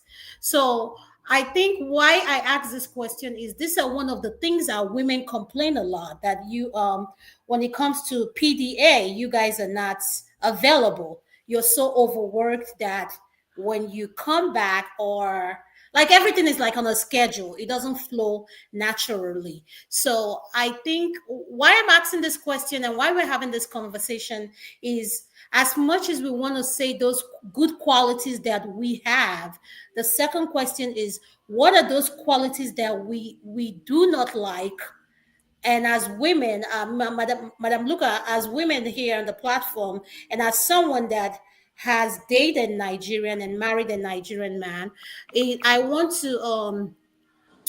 to shine a light on what the qualities, the not so good qualities that our men need to work on, because right now they're on this hype that everything about them is so eloquent because the demand and everything. So that was why I asked that question. So to Niger, thanks for your opinion. Can I just ask you one question though? Go ahead. Because there's this assumption out there that I'm not very clear about. What is the benefit of public display of affection, by the way? What is the what? Public display of affection. I think that's what you were referring to. What What is the benefit? What is the benefit and what is the importance of that? Okay. Now, if I have to give you my opinion is going to be based on, if I have to tell you how I feel about it, I'm speaking for myself. And I'm not going to speak for myself because I'm moderating. So I'm just saying that is one of the concern for our men. Our men is like, when it comes to, even in the bedroom, you just want to get in the bedroom, no foreplay, just get to it. Let's smash, back. I'm just saying. But the truth is, for me, I am someone that I like that. That is my preference. I'm not saying every Nigerian woman is like Adama. That's my own preference. And I've heard women on other platforms say that's true. Our men are so just stiff, uptight, culture, tradition. Oh, in my village, if it's in Nigeria, there's a lot of benefit to it because one thing I believe is I don't like people looking like what they're going through. That is just now when I'm speaking on my opinion. Meaning, if you come out with your husband, your spouse, whatever your situation is, you guys may have had an argument, but if I want to grab your hand and we're in the public and just hold on to you and say, you know what, babe, that argument we had, I'm not happy with you, just hold on to you and say, I love you, and want to kiss you, allow me to do that. Not just you're so hardcore, you won't even look at me smiling. We're coming down to the store, the way you're just responding, you're wearing it. So that's just my preference. I'm not saying that this is what every woman thinks, but I like PDA. So I just had to put that in. So I hope I answered your question. So there's more to it. There's a you are tempted, but I think that could make for a whole topic on its own because it's not very clear. Is actually that important to the bigger scheme of things when we use that as a kind of measure, because it depends on what you call, because like what you described now, some people will call it very tame even. when they say public display of affection, you know how some of you people they will do it. They will be grabbing each other and all the rest. They will say that's the actual thing. While holding hands, I think holding hand is something that our people used to do. That's not a big deal. They talk politely to each other. But when you say public display of affection, I'm thinking grabbing somebody in public, kissing the person and stuff like that. So that's the kind of stuff you have to ask, is it actually beneficial to do that publicly? Tonight, we'll have a topic on that, and you'll be my special Thank guest. you. How about that? I'm the one Shin, that welcome to said the show. men. Could you please unmute? I'm muted. Chima, are you there? I'm muted. Do you know what we're discussing? Huh? I'm hearing what you're discussing. I can hear you. Yeah, I'm hearing. So what is your opinion on the topic? Yeah, but it depends on where what you is are, your right? opinion or what? My question to you is, what makes our men not so appealing, and what are the advice for the young ones that are listening, and for the other men on the platform you will say they need to work on? Because if we have a lot of women on the platform, maybe my opinion, I don't think they will say Nigerian men are respectfully. So Chim, what will you say our men need to work on to make themselves more appealing to our women, and what makes them so appealing, given that you were not here for the fourth section? So go ahead. Okay, so you know that I've listened to a lot of people talk. I agree with quite a lot of what I have heard. I think Nigerian men are appealing and romantic and all that because the majority of the people from other cultures who tend to want them come from a society where they don't get the kind of attention that Nigerian men give. Nigerian men have this tendency to give attention. So, for instance, lately we've seen that a lot of Nigerian men have good ratings, let me use that word, from this Eastern and Southern African neighbors of ours. And that's because if you listen to those women, you see, what you don't have is usually what you go for. And I don't know if I'm making sense. What you don't have in your culture is what you'll be looking for in another culture. So, for instance, in our culture, the men have been provided. We work so hard, which is part of where we have our problem. We work so hard because our culture emphasizes provision. You have to provide. Nobody wants his family to be looked at. Nobody wants to be a laggard, let me put it that way. And because you don't want to be lagging behind, I get somebody here also mentioned the issue of competitiveness. So because of that competitive nature, we want to provide, work hard, have money, be able to provide, the amenities of life for your family and all that. That rubs off on the other side, which is where you would have had the strength to do all the romanticizing that you have mentioned. Because the man is busy with a brain thinking of where the next meal will come, how he's going to pay the next school fees, where will the rent be coming. He does all those things eventually, but the majority of the people he does it for don't seem to appreciate it. So they take it for granted. But when he goes to another environment where a simple show of affection, you understand? I mean, I've listened to a woman from another culture who said that even when you know the Nigerian guy is lying, they still like it. Why? Because they don't hear it from their own men. They don't hear their men telling them sweet things. Oh, look at how beautiful you're looking, see your hair, all those kinds of things. So they now appreciate those things.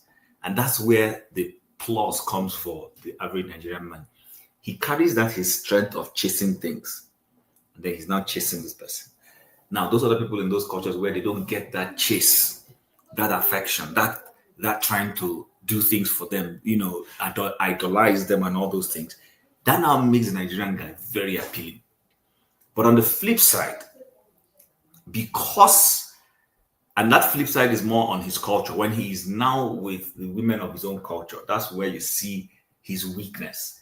that weakness is that because he is so focused a lot on trying to create wealth, trying to provide, it robs him of, he gets drained that he can no longer now do those other things which the average woman will now want. So that's it's not an inborn thing. It's pretty much a societal thing. It's a function of the environment.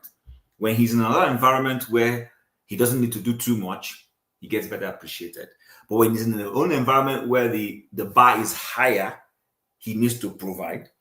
He wants to make sure he has a car to take his family to school, which is also why some of us in our culture, sorry to say, I know it's not part of the topic, end up being corrupt, stealing, because we use that thing to be able to show off and meet the needs. So to that extent, that's what I would want to say. Then when it comes to that PDA thing you were talking about, I tend to have a little connection with forefathers, although I agree that PDA is good. But my point is, and that's a question to you and to anybody who wants to answer, is PDA a real evidence of somebody who is romantic? Do you understand what I mean? Is it possible that somebody might be showing public affection, but in the genuine sense of it, it's not necessarily romantic? Because I'm trying to weigh the two together, and I don't know. I don't think I have the answer, but I'm just asking. I'll leave that for now. Hello. Sorry about that. Thank you so much, Chim. I'm going to go to Man of Prestige. Oh, Ekene is here. Ekene, can you unmute? Oh, yeah, of course. Thank you. Welcome to the show. Thank you So, so much. you know what we're discussing, right? Yes. What is your opinion, sir? Good evening, everyone. Very easy. 100% Nigerian men are very appealing globally. Pointed to that recently, the president of Kenya, I don't know if he was being sarcastic or just being jealous. He was crying, literally crying, that Nigerian men are taking all their women. There must be something that those women have, saw in Nigerian men that made them to be going after Nigerian men. Not only Kenya, go to Malawi, go to Uganda, go to even Black American sisters. Globally, they are sorting out for Nigerian men. The only problem that we have right now, for anyone to even come up with the idea of debating if Nigerian men are appealing or not. Hold on, Ekene. Who can I take backstage? I need to bring in a Black beauty. I know Man of Prestige. You can take me off. That's fine. Okay, I'll bring you back in. Thank you. So the idea of even debating about this is because of see finish. Nigerian women, they have this problem of see finish when it comes to Nigerian men.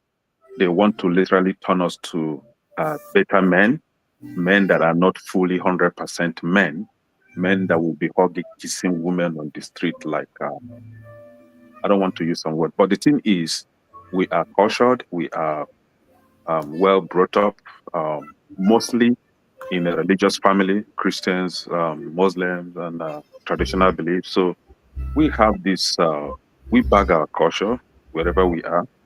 And I see it's only Nigerian men, especially that wouldn't want to let go of, where they're coming from, the culture, the tradition, their beliefs, and all that. So it's very difficult for us to drop that. Now, as a well-mannered, a Catholic boy, you expect that guy, because he's in America, to go on the street, hugging woman, kissing woman on the street instead of the other room. Is something that I think doesn't really make sense. So, see finish trying to turn us to better men instead of the alpha men that other women are seeing us to be. That actually made us very appealing to them. We are men, being men, not men being a woman rapper. You understand what I mean? So a man cannot be very appealing. Yeah, a man cannot be appealing if he's not a responsible husband, a responsible father, a responsible a leader, a provider. You cannot be that appealing if you don't have this responsibility. You know, these are features.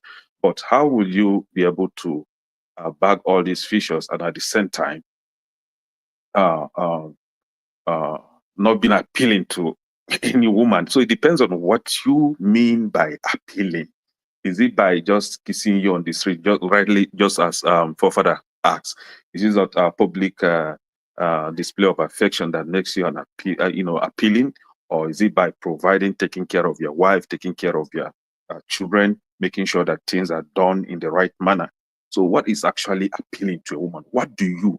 Sometimes I sit and I reason. If I hear a lot of stories from Nigerian women, between Nigerian women and their husbands, I'll be asking, what do our women really want? Just as my big brother here, KJ, stated, last time I think the UK police had to really warn Nigerian women to stop calling them because of their husband. The call was just reckless. They had to seriously warn them to stop it. Now, you have a husband that is taking care of you, that is taking care of the children. Maybe he may not have much, but the little that he has, he would rather have you and the children enjoy it while he stays, without it. He knows his responsibility as a father. He knows his responsibility as a husband. Yet, you are not okay with that. You think the grass is greener out there. Okay, that is why most of them end up single mother, and they end up regretting it at the end of the day. I'm not trying to go against anyone's decision of divorce or something like that. But the idea of trying to see your husband, because I'm not using boyfriend. I have no business with boyfriend, girlfriend thing. As not being enough, that there is a man out there that is better than him. At the end of the day, you end up being something that they toss around, it's really, and you are not learning from those that had gone through that mistake. You keep doing it. So the argument of whether we are appealing or not is something I don't really know where that is coming from. Globally, from Africa to Middle East to the Europe, America, Nigerian men are sought out for, man. We are the real deal. We love you. We may not publicly display it, but in the other room, we are machine guns. You know what I mean? So we don't really. Jesus Christ, Ekene. Yes, thank you. We know what you're talking about. Hey, Ekene, we heard everything you said. We are machine gun. The only why I ask this question is, our women feel that when you date outside Nigerian women, you get to you treat them much better. The way you communicate, like you guys will start exhibiting behavior that you typically would not exhibit or show when you're dating a Nigerian woman. You know why? You know why it is like that? I just mentioned it. I said it is because of see finish. You guys have seen us finish. What does see finish finish is when something that you are used to. You are used to. You take it very common. It's to take it for granted. Do you understand? You take it as not being important, as not being valuable in your relationship. So that is see finish. That same thing, that exact thing that you see it as worthless, as not being important, is what other women are looking at for. I mean, this is what they want. So it is say finish. You've had it and you've had enough of it. So you don't even know the importance because you don't even value it in the first place. And you can't get it elsewhere. Okay, thank you. We have another video I'm going to play. But before that, I'm going to call my sister a Black Beauty. Don't forget me, I'm still here. Yes, I would, Madam Luke. I will come to you. A Black Beauty, could you please unmute? Welcome to the show, sis. Good evening. Can you hear me? Yes, we can hear you clearly. Go ahead, sis. Hi, panel of people I like. A lot of people on here that I like. Look, I'm gonna speak as a girl born and raised in America from a Jamaican daddy, right? So I have a couple references of different type of Black men, right? So what I will say is that what I've noticed, and this is my own opinion, is that, and I'm married to a Nigerian man. I married him in Lagos, right? So what my opinion is that, at least maybe with my husband, I'll speak from my own perspective. I find sometimes that Nigerian men can be, they almost have a fear of like struggle, and that communicates itself in the relationship. So almost everything is, it's kind of like what Adama said. And when she said that, I was like, damn, she hit the nail on the head. It's like you wear it on you, and that's not sexy. Like your pain, your struggle, and everything that you had to work for, like we don't do that here. Like we is up. And when I say that, I'm speaking for the Black American people that have established themselves already, the West Indian people here in this Please, can country. you repeat that part again, sis? Can you repeat it and say it louder? Thank you. And I think I understood what she was saying when she said that. It's not an attack on Nigerian men, because Nigerian men are sought after, but I think they think it's because they're Nigerian. I think people look at Nigerian men and they look at them and say, okay, this is a Black man, and has the propensity to do the right thing, like Kene was saying. But one thing about him is that he carries his struggle on his sleeve. His struggle is his life, and it's not sexy. And so I think that's part of the, so I don't know about PDA, because PDA is a choice. If you want to be out and out with your relationship, great. I like a little PDA. I don't like somebody slobbing me down in the public. That's crazy. But a little smack on the booty, I don't mind that. You know, when I was engaged to my Italian man who passed away, he used to just smack me in the ass in the street, and I used to love that shit. Like, I'm from Brooklyn. You understand? So it just, but my Nigerian husband, he's too Nigerian in nature. He's too reserved to even want to do something like that. Like, that is outside of his nature. And then I'm just like, but why? But like, we're in a sexy relationship. We don't have no struggle. You good, I'm good, we good. I don't understand what the problem is. Like, what are we worried about today? It's just not hot. So that's just my opinion. So Thank you so much, sis. I really appreciate it for you coming in. I appreciate your input. Now, Madam Luke, I'm going to come to you. All right, thank you. Um, Wonderful topic. Like I said, it's a topic dear to my heart as only married Nigerian men. And like I said, the things that attracted me kept me there, and the things that don't appeal have driven me from there. Number one, I'm going to state this: they do not make good leaders, either politically or in the home. And that is why we have a total breakdown in the system, either back home, anywhere, everywhere we go. We lack the power of communication, the power of, they lack the power of compromise, they lack the power of consideration. That very cherished appeal that is called, what do you call it? Confidence becomes arrogance. What should be a good leader becomes a slave driver. So, my thing is, that appeal does have an expiration date. I can understand what Kene is saying. They are the best and this. But like I said, that is also an Achilles heel. Because when you get to the point where you only think of yourself and you're selfish, that appeal is not there anymore. They do not make good leaders. And that is why you have the shithole of a country, excuse my French, that you have in Nigeria. So if you don't make good leaders in your country and in your home, I don't know what kind of appeal you have.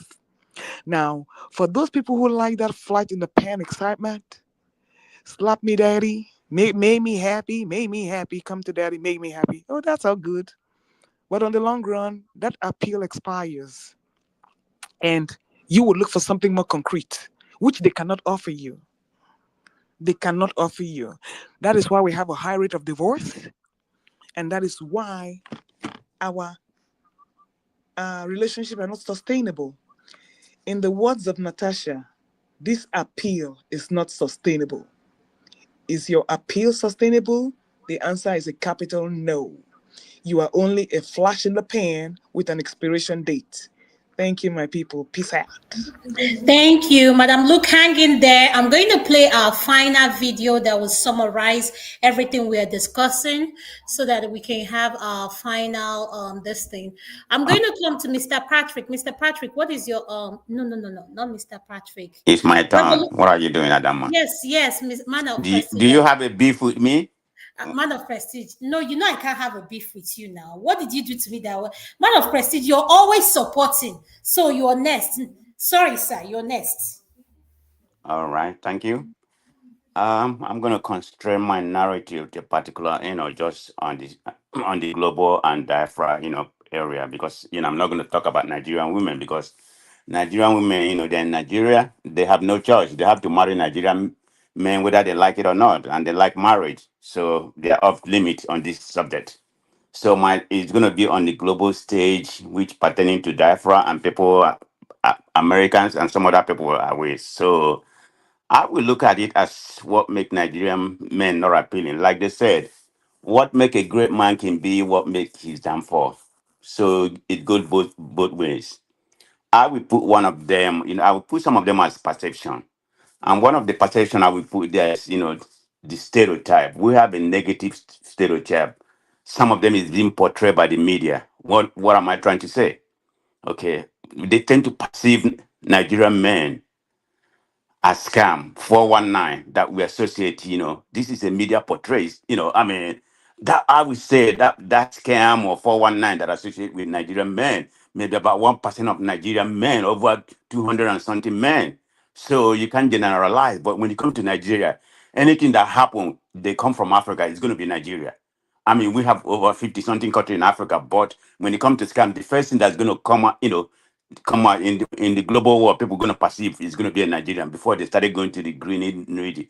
And if something happens, let's assume somebody like you, Adama, that is born in America, if you commit a crime or you do some scare, they're not going to say American. They're going to say Nigerian because that's how they want to pivot it. So that's one of the perception. That I think negate Nigerian men.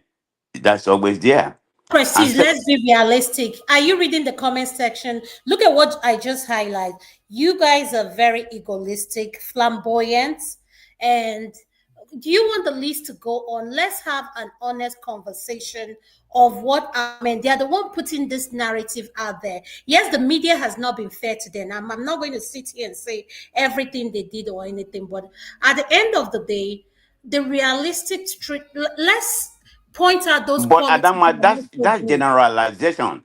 I'm not saying it doesn't happen. The scam or the 419, but they tend to associate it, with Nigerian men. Period. That's the angle I'm looking Yes, at it, and because that's part of. when it comes to love scamming, you guys are number one in it. Okay, but Adama, we're not gonna go there, okay? But I'm No, just why giving you a I'm perception. asking you now. You said we're having a We are not conversation. number one. You have to be based on population. Ghana do Okay, scamming. let me rephrase my word. Our numbers are up there. Some of us, when it comes to love stuff, why do we have women traveling all the way to go marry? The point I'm trying to make, man of prestige, if we want to call out those things that make us unappealing, let's be realistic so that the young ones that are listening will not make the same mistake, because we like show off. It's just the truth. We like showing off. And at the same time, we have a lot of struggles. Like I said, when we get with a woman that's not Africa, our behavior are totally different. So, what is that thing? Be specific that our men are doing that they need to work on that makes them not so appealing, sir. Okay, and I give you the one. Some women talk about our men like that, so that's why I bring the scam something. But anyway, the next one I will talk about, in a different global narrative, they tend to see that our men are very dominant, that we have this macho image, it's a stereotype because it's not everybody that's, want to portray that dominance characteristic. They feel like we are very controlling traditionally. That's, we try to play the gender role. We have this percent, but when the different women, they don't want that. They want some equality, so that's a negative perception, but it's that some of them tend to generalize you. You have a lot of loving, Nigerian men, we are not all that macho, try to show our dominance over our women. No, I don't believe that. But this is there. It's out there. I'm not making things up. Everybody knows it. It's been talked about. We already talked about the good part of it, but we are talking about the negative part of it right now. Yeah, we are perceived to be overly dominant, macho, yeah. Whether it's kind of because tradition where we come from, that may have been played a role, in it. So there's no doubt about it. So another one I can talk, that's a cultural different, they look at us, maybe in terms of gender role, like, they feel like we don't like to help in the house, sweep the house, take something out or whatever. The only thing we probably want to do, like we want to do some men thing, go outside and cut. Yeah, we don't, we won't like to head for the kids or whatever. So that's the way, that's the negative perception of us. And it's all generalization. And when it comes to this, another one, they feel like we have a communication issue. We are very vulnerable. We don't like to talk, we have a weakness, because feel like we don't like to communicate and express ourselves to our women. Women like to be, like expression. So in that aspect, I feel like this perception in that we are emotionally we are emotionally, Oh, vulnerable. emotionally unavailable, right? Yes, unavailable, and We're going maybe to have like a topic on and that. So that's a that can topic lead to on its own. intimacy Yes, that we're may going. like to No, intimacy. no, it's not. Yes, we're going to have a special topic on that. So hold on to that. It's coming up hopefully next week. Yes, go ahead. Okay, I think another one I can feel, just this pressure, among us to be the alpha, and we are very alpha, in terms of in the household, the dominant part of it. We are materialistic, that's the way, that's the way they perform, they perceive us.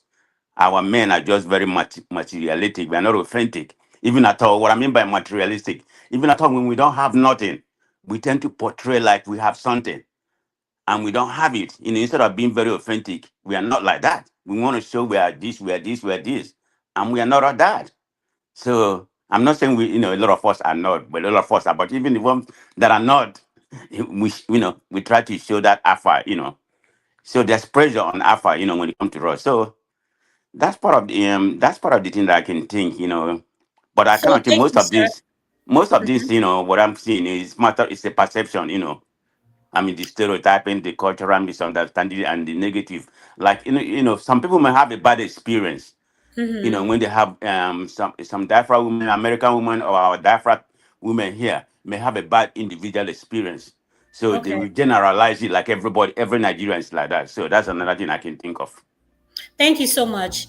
Mr. Emeka, could you please unmute, sir, your nest? Mr. Emeka, can you hear me? Can I say something, please, if Mecca is not available, quickly? Go ahead. Okay, so thank you to Man of Prestige for. Adama, do you mean CN? Oh, yes. I'm sorry. I'm sorry. Yes, I was. I'm sorry. Yeah. I think somebody's jumping me. I've been here waiting for my turn. Oh, Don't be offended. Let me just quickly say something, and then they'll pass on to you, please, if you don't mind. and I'm going to start taking people out, and I have like how many people backstage. So if you've spoken and you want You to can take me down, leave, Adama. Yeah, go huh? ahead and take me out, Adama. You can take me Okay, down. no problem. Thank you. No, Thank no, you. no. A Oh, black beauty. A black beauty. No, you need to stay. You can't leave, please. I'm sorry, sis. You I'm going can. on mute. Okay. Can I continue? Yeah, go ahead. Continue. All right. So I was thanking Man of Prestige for what he said. You see, there's this overgeneralization of issues. Number one, when you say the Nigerian man is materialistic, then he's a product of his environment. What it means is the women in the environment are also very materialistic, because who is he making that money for? Who is he trying to use the money to impress? It is also the people in that culture or in his environment, at least if we're looking at it from the person who lives within the Nigerian geographical space. Now, when you say Nigerian men are scammers, that's also wrong, because I have evidence, this is not hearsay, of men in Philippines, in India, and even in the Caribbean who commit offenses and hide under being Nigerians. Why? Because they feel, okay, 1 in 5, as they say, every black man is a Nigerian. So why not hide behind them? Many of the so-called Nigerian princes that we hear, when they get unmasked, are white people, not even Nigerians. Unless some of you are ignorant of this and you don't know it. So I'm not here. This is not a case of trying to defend my kind. No, but the fact remains that the Nigerian name has been bastardized. Yes, no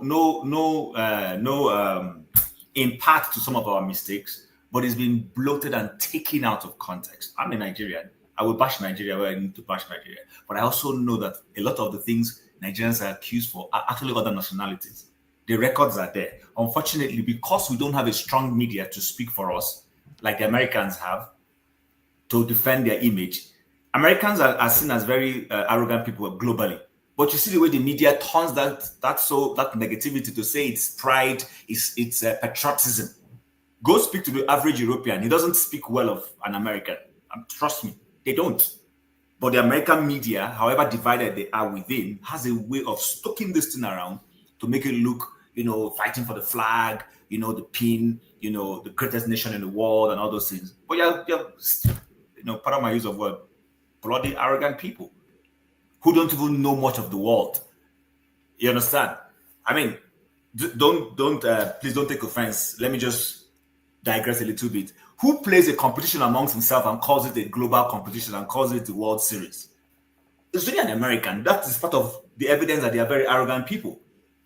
They think the world runs around them. Yet the media, because they have a good media that to an extent is patriotic, turns those things around.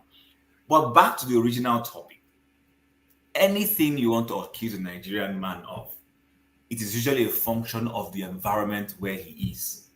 When he is in another environment where he doesn't need to prove too much, you will see him just live life normal, the way it should be. But when he's in an environment that is putting pressure on him, like I rightly said earlier, yes, the same thing for which he's being praised can be a negativity, like Madam Luke said and a couple of other people have said. And I actually have said it earlier. He works too hard. He is trying to do too many things. And those things take a toll on him and make it literally difficult for him to now show that romanticism that he's supposed to show. Tell me which person is going to go out and slave all through the day and come back and be showing romance. For where? Which energy? But can I ask a question about that, Chim? Yeah, because go ahead. I just came from living out in Nigeria for like 11 months straight. And what I've noticed is that almost every man that is of high-powered has a high-powered woman who's also making money. So let's not act like he's the only person who's So a Black Beauty, I agree with you, but that was the island, all of them is married, all of them have PhDs. Okay, so here, hold on. Here's the point. The point is we're evolving. A couple of 10, 20, 30 years back, what you're saying was not correct. Even the professor that is doing will still be falling back to the man who is the man at home. But those things are starting to change. There is a shift in perception. There's a shift in the way we are seeing life. It's changing. This was not the trend before. Thank you so much, Chim. All right, so I'm going to have Revolution speak. Revolution, go ahead. Could you unmute, sir? Yeah, thank you very much. I just want to make a funny one before I go to the point. Go ahead, sir. Somebody like Chim now, he's spoken 2 times and somebody have not even spoken once. These are the typical characters of Nigerians. Sorry, I'm sorry I have to start. I'm not trying to argue with him. No, that's fine. That's fine. You're fine. I'm just trying to make You've always said this, so don't worry. You've always said this, so I will even take it as a joke. That's fine. Thank you very much. It's a joke, but that's my own opinion when we want to talk about the negativities of Nigerian men, especially with African women. They don't have no respect for women when it comes to, they only complain. They say they are machos, it's our culture. Not, 85% of Nigerian men.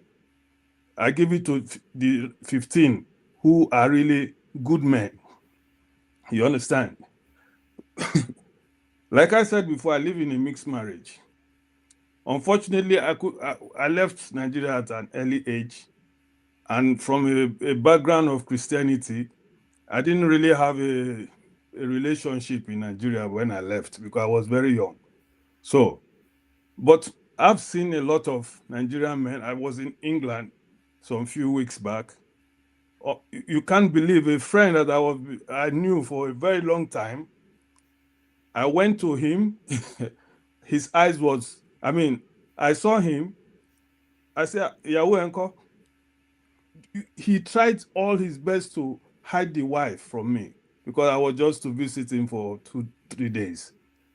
Why? He has beaten the wife black and blue. You understand?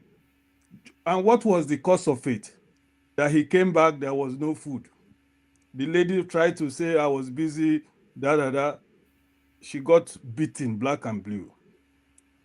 You can't do that to a white woman, or you know what I mean? But these are the qualities of Nigerian men. Sometimes they try to hide it. Sometimes they try to defend it, like many of them have defended it here. And I won't say this because I'm trying to say I'm good, but many Nigerian men don't respect Nigerian women. They will say, oh, they don't see us finish. Now lie. They don't see you finish. Think of your character. How do you treat them? That's why somebody commented, when it comes to when they are in another relationship, like somebody who is not in Nigeria, you see them behave themselves because they know they can't do that thing to somebody else.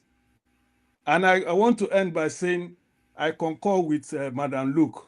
85% of Nigerian men are very corrupt.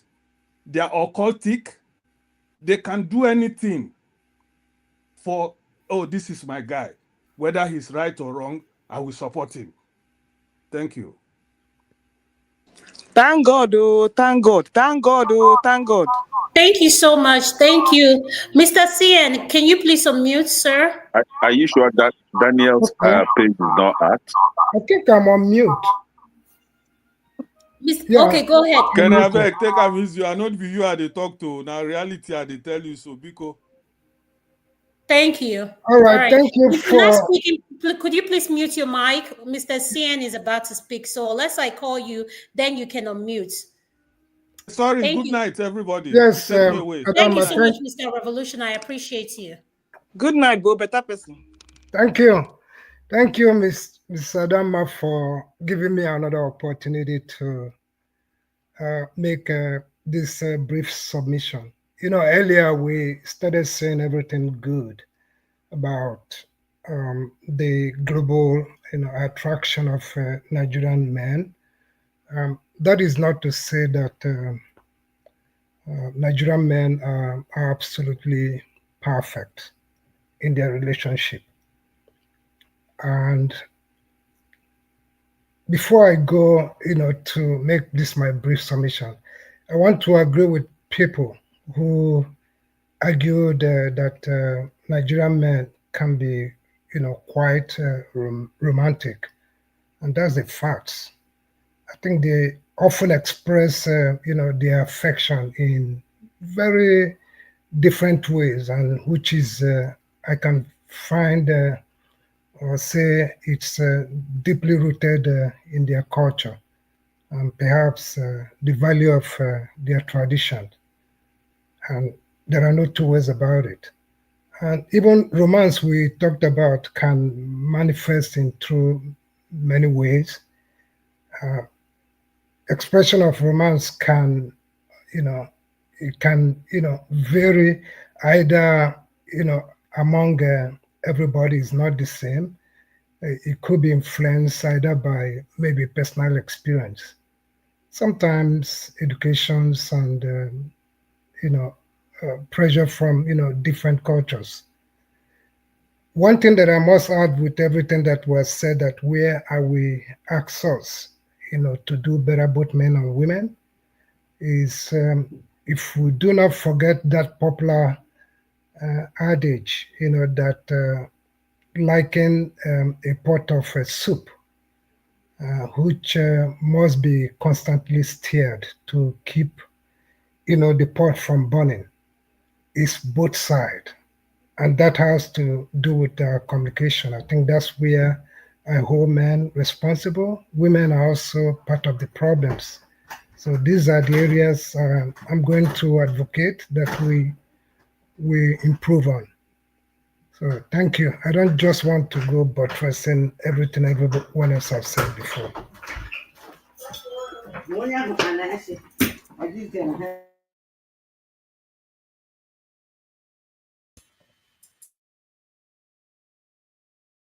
Thank you so much, sir. I'm going to go to Uncle Beno. Could you please unmute, sir? Hey, my sister, how you dey? I me, I beg, oh, I dare. You know, say, I beg that Hennessy. I never still receive them. Now, I dey check mail every day. I never see the Hennessy. I know they give you NSC again. This topic where you bring, you no go drink NSC again. I come here to come fight. No NSC for you, Dr. Adama. I beg panelists, una well done. Oh, I hello everybody. Una good evening. Say you dey hear me, make I go on, Sister Adama. Yes, you. I can hear you. Go ahead. Hello? Yes, I can hear you. All right. All right. First off, I want to start by quickly asking this question. Where is this thing coming from that Nigerian men are not this, Nigerian men are not that, Nigerian men are not romantic, Nigerian men are not appealing, Nigerian men are terrible people? The people who have, or the people who made that statement, can they call the name of the Nigerian men they've been with that are not appealing, that are terrible, that are this nonsensical human being they're describing all the time? Because I don't get it. As far as I can remember, Nigeria have close to 110 million men. And I don't think anybody have slept with all Nigerian men or date all Nigerian men or be with all Nigerian men to now draw that conclusion that Nigerian men are this or Nigerian men, they are terrible, they are not good, they are not that. I'm sorry. I see lack of accountability here.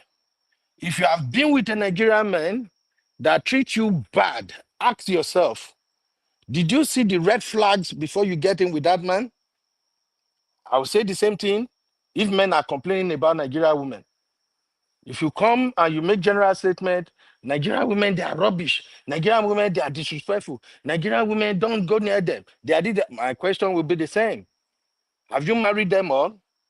You date all of them? How many have you been with? And then, what were you looking? Did you open your eyes and pick the right person for you before you jump into this conclusion that Nigerian men are terrible or Nigerian women are terrible? I'm sorry, you know me. I'm a Nigerian man. I'm so proud of myself. And anytime I hear conversation like this, if we want to have the conversation for cruise, we can have it for cruise. But when it comes to generalizing it all the time, I think it is our responsibility as Nigerians to correct it. Yes, nobody is perfect. We have terrible men among Nigerians, some terrible men. They are among us. If you go to the white, because everything, when I hear women, especially women in the West, when they come with this, Nigerian men, they are bad, Nigerian men, they are this, blah, blah, blah, blah, blah, blah, I'll just be like, excuse me? If you live in America, you live with white people, you see them with all their rubbish and nonsensical things that is going on every time. How many divorces do they have? Oh, Nigerian men are not romantic. If these white men are so freaking romantic, they are angel. Why is their wife divorcing them every day? Why are they crying each other anyhow? Why do we see white women who comes with red eye on social media all the time? The same goes in the Hispanic community. Go to the black community, is the same thing. So please, let's not make this thing Nigerian men are doing. If you end up picking the bad one, admit you made a mistake and move on. Try to find the good one. Don't throw all of us under the bus like that. You talk about PDA. It's not everybody that is in PDA. There are some women who don't even want you to put them out there.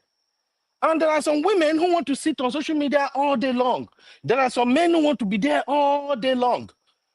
If you get with a man, and this man don't like social media attention, and you like to hang all your business out there on social media, if this man is not doing the same crap with you, does that mean, yeah, he's not romantic? He's terrible. Like just one of my brothers said here, what is the yardstick are we using to measure these terrible Nigerian men that we now spread this blanket all over all of us? What is it? We've said it on multiple shows. The people who are getting the queen treatment, the women who are getting the queen treatment, they are not on social media sharing their experiences. It is the one that pick Mugo Park, the one that made mistakes, the one that are so terrible, they themselves, their character need to be fixed. They are the one that will be on social media very loud. No, they're nasty. They are they'll just start ranting. Like, cut the crap. Fix your character first. Nigerian men are not the type of men you walk over. Many women in Western world, they want to walk over their men. They want to get away with anything. They want to do all kind of BS. You don't call it out. If you get with a Nigerian man, a true Nigerian man who knows where he's coming from, is proud of himself, you can't walk over him. I'm sorry. It's the reality. That is why I usually tell people, if you are westernized and you are looking for somebody who's going to do westernized thing and you want to marry a Nigerian, look for a westernized Nigerian man that can do the same thing with you. And guess what? If you end up with a westernized Nigerian man, dude is not going to spend the money a Nigerian core Nigerian man will spend. You will start having trouble in that area. Then you start to compare again. People want Nigerian men like hotcake. Women want Nigerian men like hotcake. Why? Because they've seen what responsible Nigerian men are doing when they are married. They've seen how responsible men are treating their girlfriends, and they want that. But it doesn't work out like that, that you can just be this nasty somebody who character is smelling, is sticking, and you want to get with a Nigerian man, and then when the Nigerian men don't embrace your nonsensical way of life, you now blanket everybody. They are terrible. They are not romantic. Talk about Ben, the I've heard romantic you thing. so funny, Kezwe. No. You gave me, you want to break the table. You succeeded. You break it. I know there's way nothing. Let's talk about this romantic way that they talk. Nigerian men don't use Viagra like the way you people over here pop Viagra like mad. We come with raw energy. Yes, we come with solid raw energy. Try yours and see. That was If before. you I'm marry, dying. I'm dying. My una brother. don't start. That was before. Don't start. That was before. I reclaim my Why are time. you like this? But you Reclaim succeeded. my You time. knew exactly what you were coming to do. You see why bringing you in is always a problem. So you've No. broken the table now. So what do you want me to do? No. I reclaim my time before I end up. I still have 2 minutes. See, You say Nigerian men. Allow him to talk. Jasmine Crockett's boyfriend reclaiming his time. Yes, I claim my time. When you say Nigerian men are not strong, Auntie, what are you talking about? We do 1, we do 2, we do 3 rounds. You see one way we continue. Sister, we are going to work. We work before we make money. We don't come to America to come and be under your skirt all day long. If you know you are looking for a man to be under your skirt from Monday all the way to Sunday, don't get involved with a Nigerian man. We don't have that freaky time. If we manage to give you 3 solid time in a week, go and thank God. We need money. I'm sorry, that's my time. Thank you, Dr. Adama. Simple. God bless you. Ben, You had we me will dying. meet. You know, you will hear from me. No problem. No wahala. No wahala. I did ready. They come. You meet with your lawyer. That's what he will say. Sister Natu, you're next. What is your opinion on this? Go ahead, sis. Okay, so I've been listening to you guys in and out. First of all, Braben, I love your submission. Number 2, I think your mother spoke earlier. I think he's out now. Revolution, or I can't remember what he said. So I just want to make something clear. I know I've not been on this platform for too long as many other people, but I want us to understand that he was saying that Chim was allowed to speak twice and some people not allowed. I want you to understand that sometimes when some people speak, it's because somebody make a point and they want to back it up before they lose their train of thought. So it's not like some people are giving privileges over others. It's not like that. And honestly speaking, I don't want us to start taking issues like this too personal. It's not really that serious. Okay? So that aside, I think just like Brother Ben has said, there's been too much confusion. Sorry, I'm in the Uber, so you're hearing a little noise. First of all you Eastern people, I didn't see you at the train fair. That's by the way. Okay, let me continue. Like what Brother Ben has said, there's a lot of confusion going on with our people. And the reason why a lot of men have been found appealing to other women, especially of other races, like because a lot of our men have been trained or are being groomed to be providers. And every woman wants a baby girl lifestyle. And these people are growing up in a kind of like environment where they do maybe 50-50, two household income. Like a lot of us in Africa grew up, we don't know what to do household income is. Even when our parents, both of them are working. What is two household income? Even if they're doing two household income, maybe some of them are doing behind just don't know. But a lot of us know that our fathers show them most of the responsibilities. And so when our men, everywhere they go, that's how they are. They want to portray that same kind of attitude. So I want to give an example of myself. I'm not a man, I'm a woman. And I always went to help because both of my parents are like, those are the kind of people there. That's how we grew up. And anytime I see something, I was at trade fair, this lady beside me has a baby, and I like it. And sometimes the baby is crying or the baby is born. I carry the baby to my stand. I'm trying to sell and help the baby at the same time. And then somebody might come and say, why is it that some Nigerian people, they are not good. Look at this sister. We're not the same. People have different backgrounds. People have different upbringings. So we can't come and generalize. And I see some people here trying to talk. At the same time, they're jumping into generalization. Like Brother Ben has said, let's come up that ship of generalization.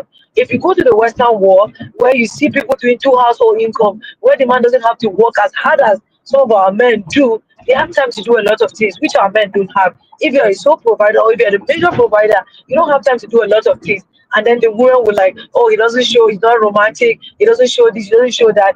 And a lot of our men are not equipped with that because some people don't know how to handle themselves when they're overwhelmed. Some people don't know how to handle themselves when they're tired. They don't even think about, oh, I'm tired. Okay, I'll still do this for my family. So we say, I have to rest. And you have to respect that. But I think people deal with the issue of trying to understand and give people grace.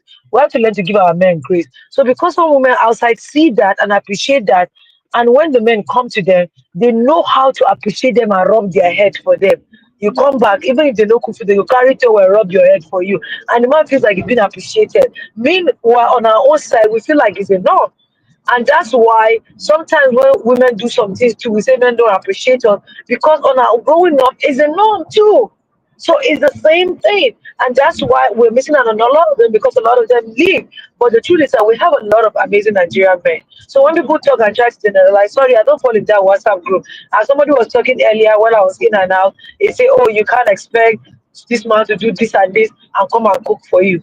Please, I'm not in that WhatsApp group. I will not let my husband join this YouTube channel because you stop cooking for me. So we have a lot of amazing men, honestly speaking. We have to I think what women have to do more is learn to appreciate. We cannot generalize. We're not all the same. We have some Mungo parts. We have some horrible ones. We have some traditionalists that want to live in a westernized world because you say, I'm a man, I can't do this, I can't do that. But you want your wife to work and bring home and do the things that you expect her to do. It cannot balance. That's why Uncle Ben say, if you want to live a westernized life, go and marry a westernized woman. If you're a westernized woman, you want a westernized, go and marry a westernized man. But if you want to be a traditionalist, please make sure that your wife is not working, or you don't even if she's working, you don't need her money. So that if you ask her to do something, she cannot complain because she's not doing anything in the house. But you cannot expect to do as much as you, and then if you tell her that you cannot help in the house, you can't do it because a man is not expected to do that. If you're evolving, there are a lot of things that have to change. If your environment change, a lot of things about your character will have to change too. But I think we're missing out a lot of that, and then we try to just bamboozle everything together, and then try to like make a general statement and make it look like everything everyone is bad. Every race has a bad egg. Have you people go forward a little bit forward over there? Have you guys watched American Greed? If you think Nigerians are bad as scammers, have you watched American Greed? My guys, I work in investigation. You gotta see something. I'm telling you. You think our people are not bad. You think our people are doing Yahoo, our people are not doing Yahoo, I beg. The way people are scamming people of money, somebody will see one white guy will sit down somewhere and go and see one white woman and call her and take over her laptop and transfer money to their account. It's not a Nigerian man. And like one of my brothers, I think Ibrahim said earlier, he said a lot of these people do these things, and because everything is turned under Nigerian men, they act and say, "Oh, I'm from Nigeria," but a lot of them are not. You're gonna hear somebody with Indian accent, and they make it look like it's Nigerian, but it's not. So instead of generalizing and giving our men, I think we should learn to appreciate them more. That's number one. Number two, if you meet with a bad egg, like Uncle Ben said, try to take accountability of having yourself engaged with a bad egg and then check yourself. Like Allah used to tell us all the time, you have to check yourself. You have to do self-evaluation and see what is it about me that's attracting this kind of person. Am I doing something wrong? Because sometimes some of us don't want to believe that we have something wrong about us. It always Yes. has to be somebody else. It Mm-hmm. always has to be somebody else. So the moment, the time that we take to realize, or the time that we take to do that finding about ourselves, we start attracting the right men in our, or right women in our own race, not even outside. You don't have to go outside for somebody to treat you, Yes. because we have amazing men, amazing women within our own group. Thank you so much. I love what you say, Natu. Thank you. I love, and to our women listening, accountability starts with you. Be the change that you want to see in our men. And if you say our men like money, you are attracted to that man because all he went once he gives you money, you stop complaining. So I'm going to come to Chim. Chim, can you make it 2 minutes? We're going to make our final submission and a black. Let me know, Chim. Wait, a black beauty. Could you please give your opinion on this? Then I'll go to Chim. Then our final submission. Go ahead, sis. I was listening to everyone, and I thought that Uncle Benno made a lot of interesting points and a lot of funny points. But I thought that one of the points he made about the natural Viagra, and I don't think that that's ever the issue, right? Like, women are not talking about men's ability to, be vital and viral and have good blood flow. That's not what we're talking about. What we are talking about is we're talking about the emotions underneath a man's character. At least that's what I'm talking about. I'm not necessarily criticizing Nigerian men as a whole, but what I find is that they can communicate. So I know you said something about they should communicate more. Sometimes I feel like maybe they over communicate.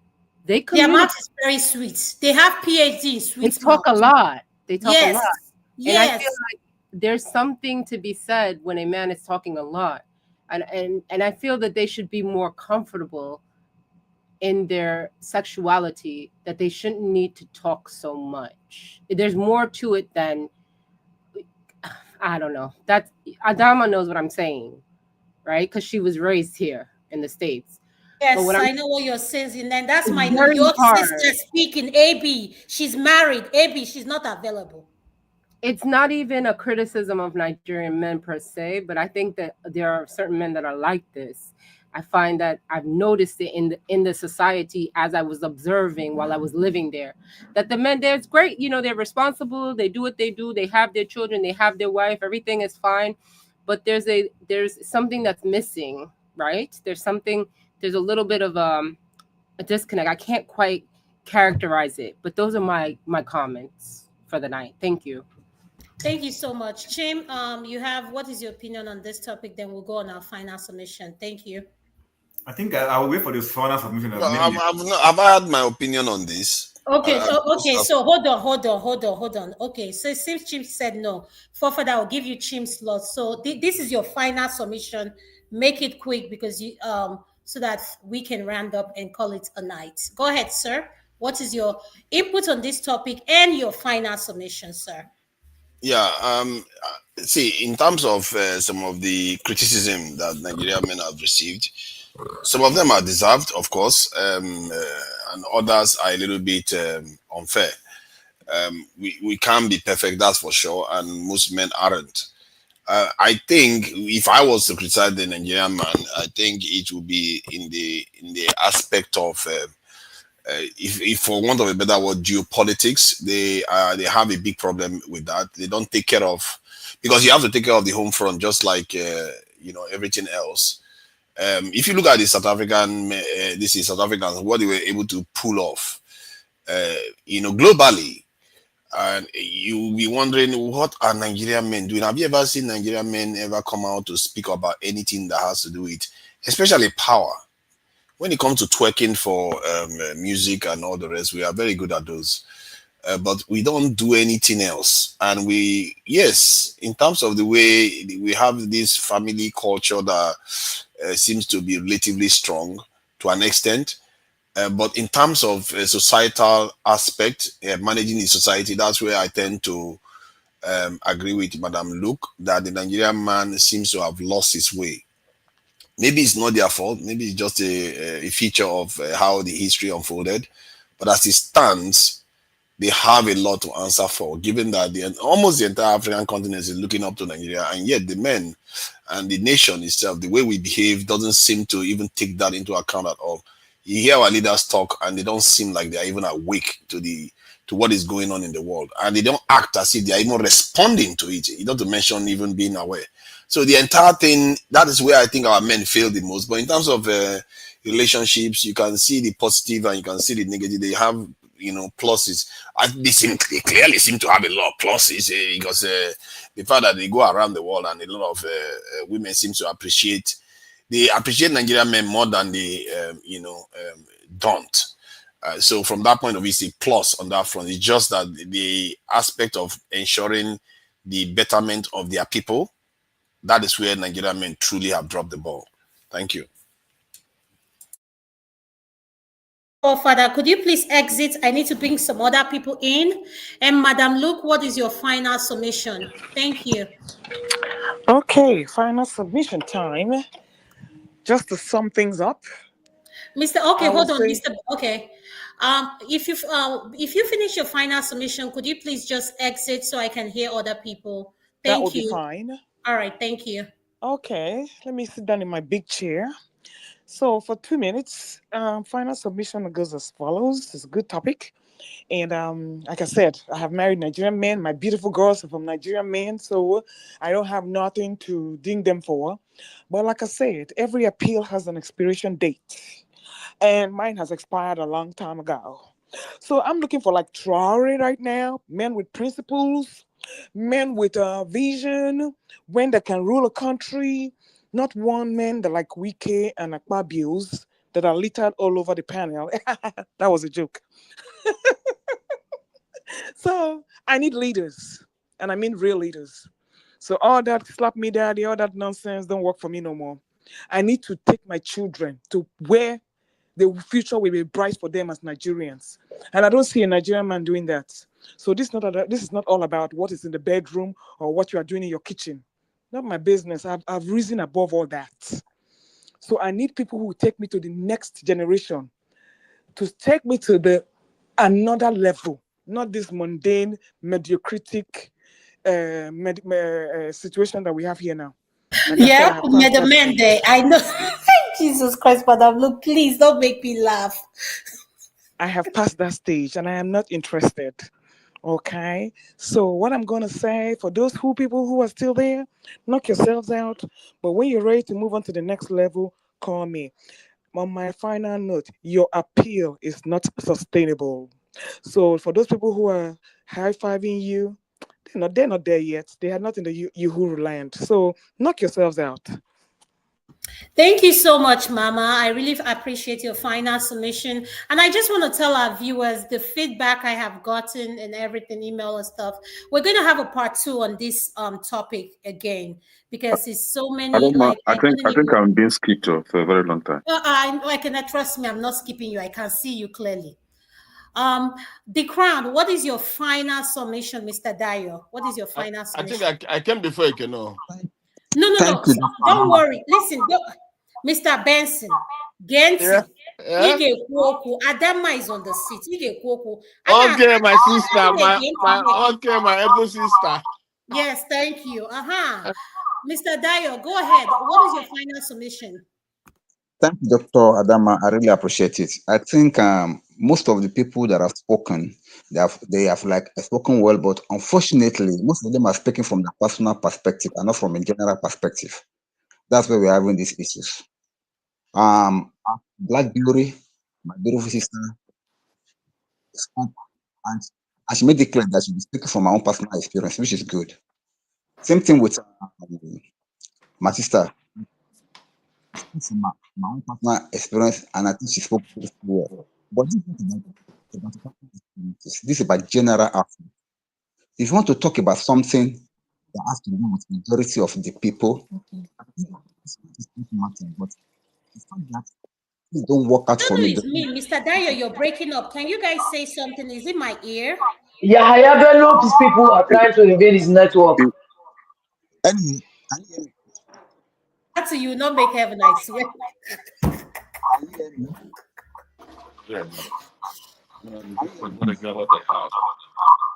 Mr. Dayo, we can't hear you. You are going in and out, Brother Dayo. Okay, can you hear me now? Yes, but it's echoing though. Sorry about that. It's my network. I'm see here that whatever everybody has been saying so far, they have been speaking directly from their own personal experiences. And then when you want to talk on a topic like this, you're supposed to have a kind of a general outlook. So I don't want us to be going back and forth on, oh, this is this, that is that. Man, things, when all of us are looking at the same thing, we cannot see things from the same perspective. But the generality of the matter is that Nigerian men are not that bad. So we should not paint them with the color of our own eyeglasses. Okay. Now, having said that, I will also say this also. No person is perfect in the whole world. God does not make even the world to be perfect. And as for Nigeria as a country, we are terrible. No doubt about that. That's why we are where we are. And then somebody was trying to use our leaders to judge us. No. Yes, our leader is a product of our own people, but did not represent us. Not everybody is Napabi, and not every woman is Natasha. We have different types, and we have different brands in all of them. So please, when we talk, let us try to be at least objective and be liberal in our speaking. Thank you, my fanatic. Much, Mr. Dayo. Ekene, you're next. Yes, Local thank you. Free and Dancing, you're going to speak You last, see, so don't worry about that. So go ahead. Ekene, your you final see, submission. I don't know, like I rightly stated earlier, and I asked a question.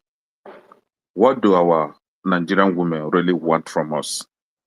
When we try to be alpha men, when we try to take charge, just as the Burkina Faso's president, Traoré, they will call us misogynists. They are this, they are that. They are traditional men. They are misogynists, all that. Now, when we try to now dance to their music, which is behaving like Bobrisky, they will like, oh, we are not men enough. We are this, we are that. What do you guys really want? See, I will urge my Nigerian men to keep being the men that they ought to be, the alpha men that they should, regardless of the title that our women gives us. Nobody is perfect. We are not 100% perfect. Our women are not perfect either. Regardless the judgment, we should not, that shouldn't deter us from being the real men that we are. If we are not perfect in their eyes, if we are not enough in their eyes, we're enough in the other women's eyes globally. You know, we are going global, right? And that is what you guys don't really understand. Instead of you to adjust and go global with us, you are sitting back there and trying to pull us back. You know, we refuse to be pulled back.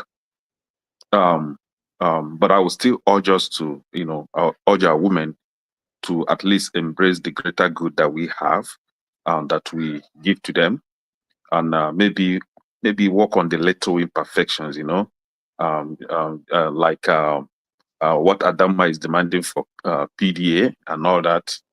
Maybe try to work on that. But our women should try to treat us like kings, you know, respect us and value us just as other women do, and that is why we treat them as our queens. You know, you can't subject a man under your control, and you still want the man to behave like a man. You have to give him that that title, that seat that he really deserves, so that you will be able to get your own seat. If you refuse to give him his seat, there is no way you will get your own seat. No, it's not possible. And the fight continues. And that is not what we want in our society. We want a society where men will be men, women will be women, fathers will be fathers, mothers will be mothers, husbands will be husbands, provide for the family, love their wives, wives will respect their and honor their husband, and things will flow very easy for us. You know, we should always act like men and not the misogynists that the women see, you know, cause us and all that. As like I rightly said it earlier, we are going global, and we'll keep going global very soon, whether you like it or not. the black race will all be filled with Nigerian blood, because we are depositing, we are breeding everywhere. Our women should try to emulate us and Thank go you. global as well. Okay. Thank you. Okay, hold on, Mr. Benson. You and Lokopi are going to speak last, so just No, hold I on. can't. No, Lokopi came yesterday. Yeah, no, hold on, Mr. Benson. You're going to speak. I'm going to come to you. Just be patient with me. Chim, what is your final say? Can you exit if you're done? All right, thank you.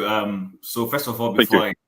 before I say my final say, let me just say a big thank you to Uncle Beno. I've listened to you talk many times. This is not me trying to massage your ego. Thank you very much for your honest and Please feel free to massage it. Okay, then let me now massage Natu. Thank you very much for your mature, balanced perspective. Oh my goodness, thank you.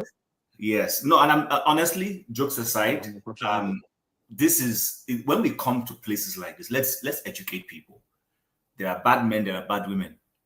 I'm not saying it to balance any point. It's just a fact. There are bad men, there are bad women. There are good women, there are good men. Nigerian men are good, but there are also people who give us bad names. But like you rightly said, Natu, not all crimes committed that are attributed to Nigerians are actually committed by Nigerians. It's a fact. The evidences are out there for those who want to be educated. Go and get an education. Don't sit behind CNN and MSNBC and Fox and be lapping up everything they say without trying to go out and do your own research. Now, to forefathers who said, what are Nigerian men pulling off? The South African men are pulling off a lot. Let me tell him what Nigerian men have pulled off. Nigerian men pulled off South Africa's independence. The same South Africa you're talking about. Nigerian men pulled off the entire liberation of the entire region called SADC, Southern African Development, Namibia, Botswana, Zambia, Zimbabwe. It was Nigeria's SADC. It was Nigeria's petrodollar that freed all of those people, whether they want to accept it or not. Forget what we're doing to ourselves now. When we had strong men, the men you are talking about, forefathers, they pulled off South Africa's independence. Whether South Africans acknowledge it or not, they cannot rewrite history. It is going to be looking at them face to face. That's a fact. So coming to my final submission, I think, it takes two to tango. It takes a Nigerian man tangoing with a Nigerian woman.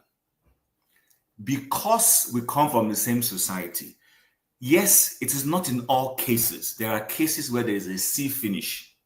But I've always been of the opinion that every human being largely is a product of his environment.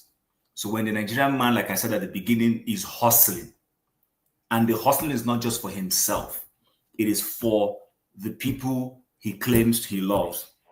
You would see him giving a lot, and there will be somewhere along the line where things will be robbed. Sometimes his romantic life will be robbed just because he's trying to make some people happy. He's trying to pay fees. He's trying to pay rent. He's trying to do this, do that. But like I rightly also said, because he's doing all those things, certain things get neglected. But when he goes to an environment where some of those things are no longer the core, if I may, you will see him readjust and begin to do all those TLCs and all that. And that is why you see in some other cultures, people begin to appreciate what he brings to the table.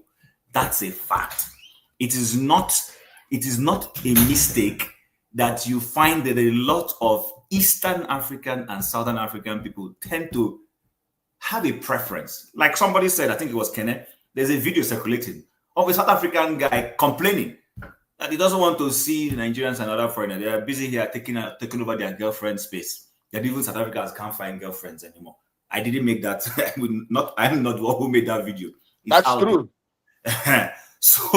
So when we come here to say this, we need to put things in proper perspective. There is a Caribbean lady, I think Jamaican, who is so proud of being married to a Nigerian Igbo man. Come and see her on her YouTube channel, consistently praising Igbo people who are Nigerians too. And there are other people who are praising Yoruba men.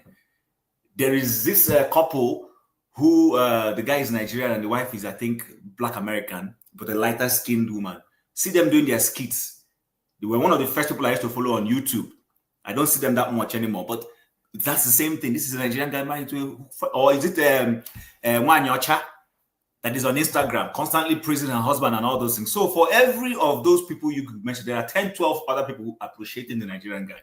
It's a fact. So I think we need to always put things in perspective. There is always room for improvement. I'm not saying Nigerian men are 100% saints. We have room for improvement, and hopefully we'll improve in those areas. Thank you, Adama, for having me on the show. Okay, thank you so much, Chim. At Life of NATO, what is your final submission, sis? So thank you, Chin, for that. I appreciate it. Thank you so much. So honestly speaking, right, like they say, a king is not honored in his own land, or whatever the saying is. I forgot who spoke earlier that said that Nigerian women are confused, they don't know what they want. The same thing with the men. Some of you, you want a career woman. When you go out, they say, "This is my wife, doctor, professor, this and that." But then when you come home and you be like, "You are not a professor in this house." And I do understand that some people don't know how to balance it, even though in life there's no balance. But some people don't know how to be able to, like, when they are outside, when they get home, it's a different heart. But sometimes I think some of these men, they get overwhelmed with the positions their women hold and they want to emasculate them. And that's where the whole problem comes from. So just as much as the women, you feel like the women don't know what the men want, the same thing the men don't know what the women want. A lot of you that are on this live stream right now, if I ask you what is your wife's love language, you don't know it. And you think your wife is not appreciating you. You're not loving her the way she wants you to love her. Some of your wife's love language is quality time. Some of them is gift giving. Some of them is whatever it is. But you don't know. But you think that loving your wife is provided for. Some women is not it. Some want to cope, they want to join with you and give to whatever you're doing for them so that you have time and spend time with them. But you feel like if you do it, it's going to be see finished. Dear men, let me tell you something. It's not all women that are see finished women. Some of us are here to help you. But you see this coconut head WhatsApp group. One day we will find the admin, beat the admin, and delete the group. One lie. That's your problem. We know they go anywhere. We will delete okay. One lie, the day I catch it, I mean, Houston. I would like to Austin, you, the assistant admin. First of all, I will talk to Sister Tina. We will first catch you and beat you and delete that group from your phone, collect your phone. That's your problem. You guys need to understand that not all women are in competition with you. But because you don't see that, you're coming from a place where a woman does not respect your father, you Please think all say women are that like, so we are not loud. all like Say that. it loud. No, we are not all like that. We are here to help. I'm telling you, until you understand that, you'll be having issue, you'll be 25 years in marriage and you'll be fighting every day because you have not come to understand that. Until you understand that there are some times that your wife wants to give you leg massage. It's not, I don't want to take you to spot, but let me just massage your leg. It's a kind of like telling you, I see you and I appreciate you. But some of you like, what's that? I better come off with your, what's that? Men and women, you need to partner's love language. I'm telling you, it makes life super easy for you. Super, but you see those traditional men, they don't believe in that. That's why I say we go find the admin, beat and delete the WhatsApp group. Then they go learn their Thank you lesson. so much. But this life is not too hard. Let's make life easy for ourselves. We have one life to live. So you can't eat your cake and have it. As much as you are confused too. So it takes two confused people to tango. If you are not confused, you know what you want, you go for what you are, you not find a confused woman. But if you think women are confused, you're also confused. With all due respect. I love you, my people. Listen, people, I'm seeing you people tomorrow. Adama, don't let me look for you. No problem. I No love you problem. all, my Thank you people. so much, Sister Natu, for coming in. All right. And you're so right. They don't know their partner's love language. The only love language some Nigerian men know, majority of them know, is money. Saying that respectfully is not about calling you guys out. Let's say it the way it is. So, Mr. Benson, what is your opinion on this topic, sir? Yeah, my good sister. Good evening. All protocols observed. You see, it's unfortunate the Nigerian women don't know what they want, honestly, and people don't normally regard what they have. They don't value most. They don't value it. Nigerian women don't value their men, but other people value Nigerian men. When you go to Uganda, all the women there want Nigerian men. You go to Kenya, the same thing. Namibia, all the majority of them, even their ministers, want Nigerian men. In Malaysia, the same thing. Malaysian women, upon the hijab they wear, they want to sneak and come out because if they are men, those Muslims find them, they're dating Nigerian men, Christian, that is a problem. But they sneak and to come to Nigerian men. Japanese, the same thing. When you're in Japan, all Japanese women, many majority of them, those that are married to Nigerian men, they want, or their friends want also to date Nigerian men or to marry Nigerian men.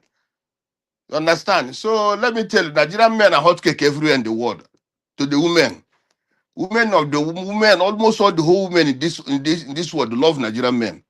And many of them want to be with Nigerian men. So it's unfortunate, it's what I'm hearing this. That's why I came in here. Because I've been to many countries. Not only been there, I've stayed in many of the countries, maybe 6 months, 1 year, something like that, So I know what is going on there. I'm talking from experience.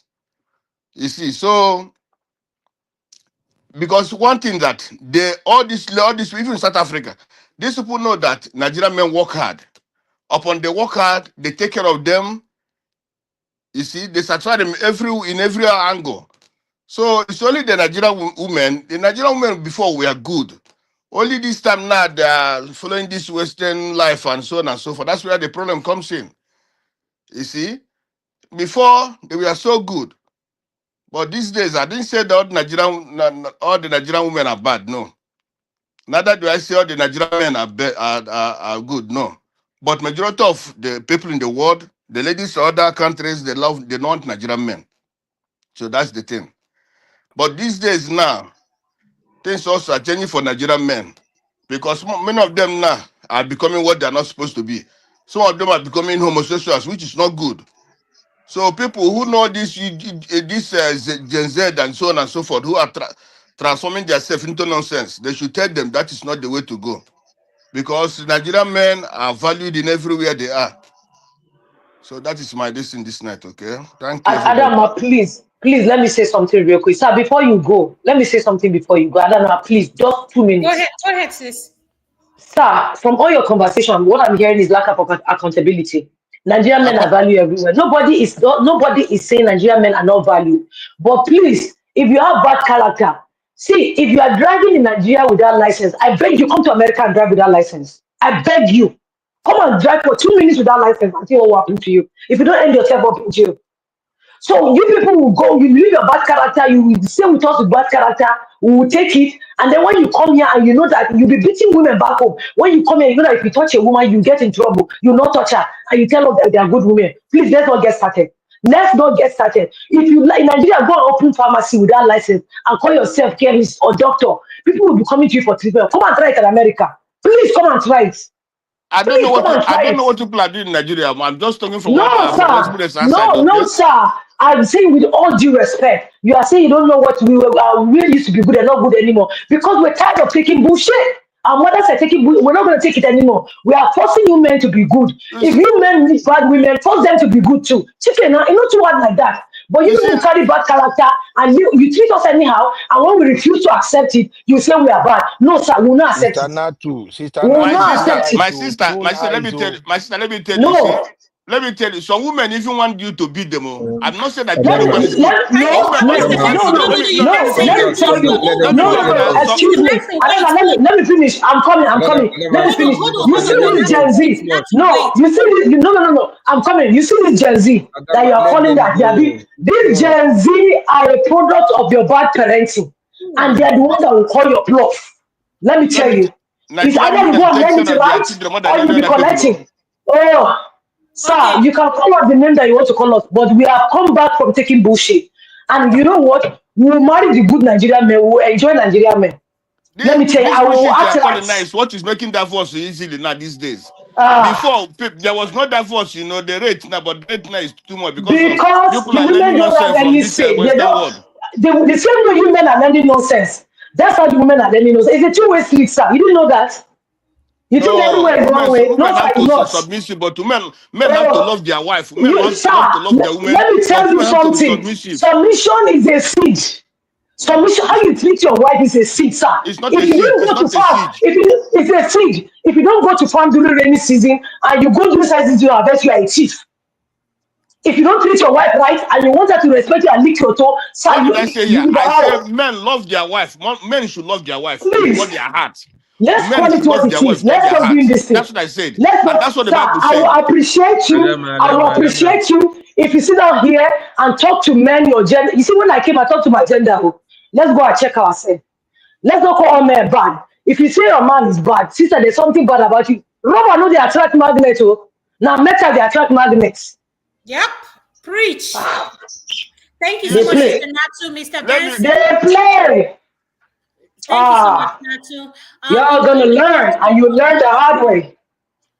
let me tell you. Uncle. Let me tell you. If the women, when you think the men are learning hard, it's people that are learning the hard way. It's people that are going to suffer it. Sir, Understand? we're not suffering anything. Because Oh. let me You tell see me, you, sir, I'm I married said for 9 years men and love I'm their enjoying men should myself. love their women. I Men will should still love marry their a women with all their Nigerian heart. man.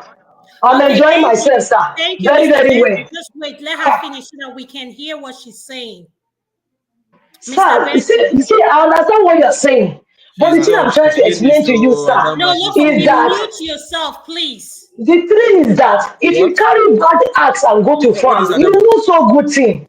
You will not be able to do something So good in your what farm, did you sir. say? What did you say, You Adama? have Okay, to She's carry thank you. finished. strong and good axe. Natu, You have to Thank carry you good so and much. strong axe to Thank go you. and farm. Natu, let me Thank tell you. you now. Sir, Let me give you sir. example. Let me give example now, Natu. Okay, okay, sir.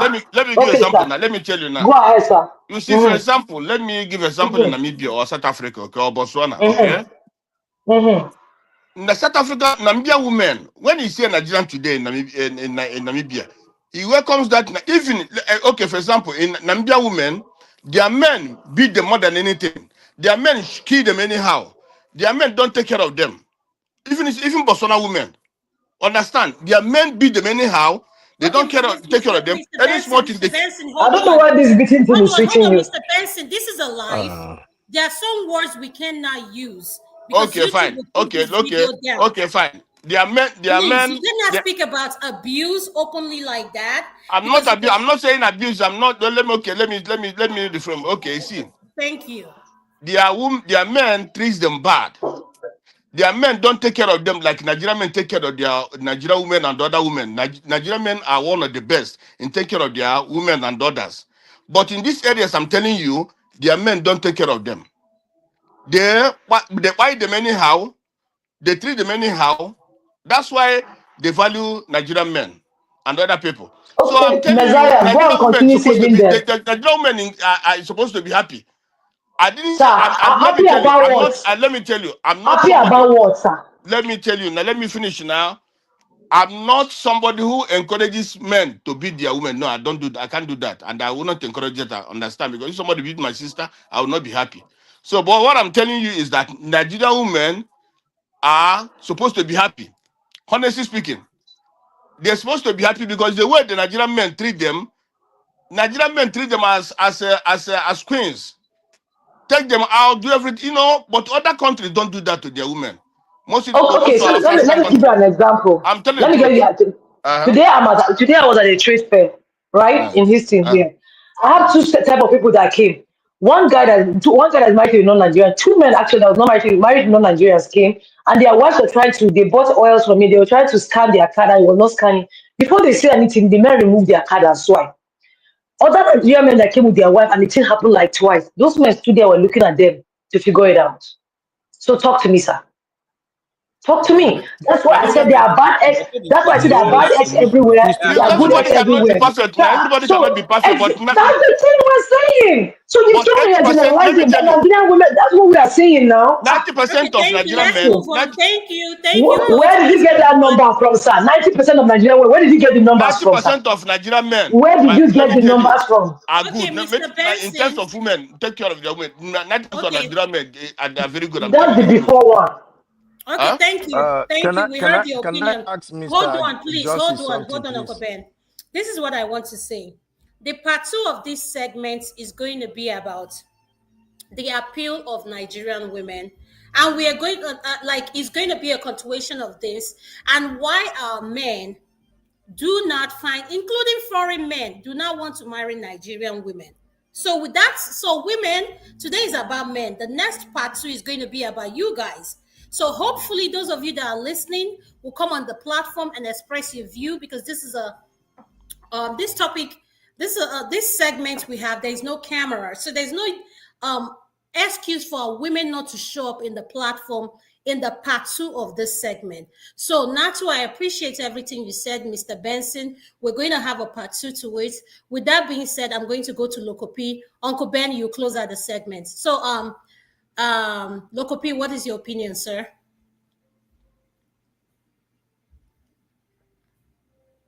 Loco P, are you there? Yeah, I am. I can't tire for you Go before, ahead. so Go it's ahead. like What is I your thought you said it opinion? was a closing session. Let everybody go. You just want to give two of them the floor. No, But no, no, no, no, no. Loco let P, us could you leave speak, so that they can please? continue. What? Go ahead.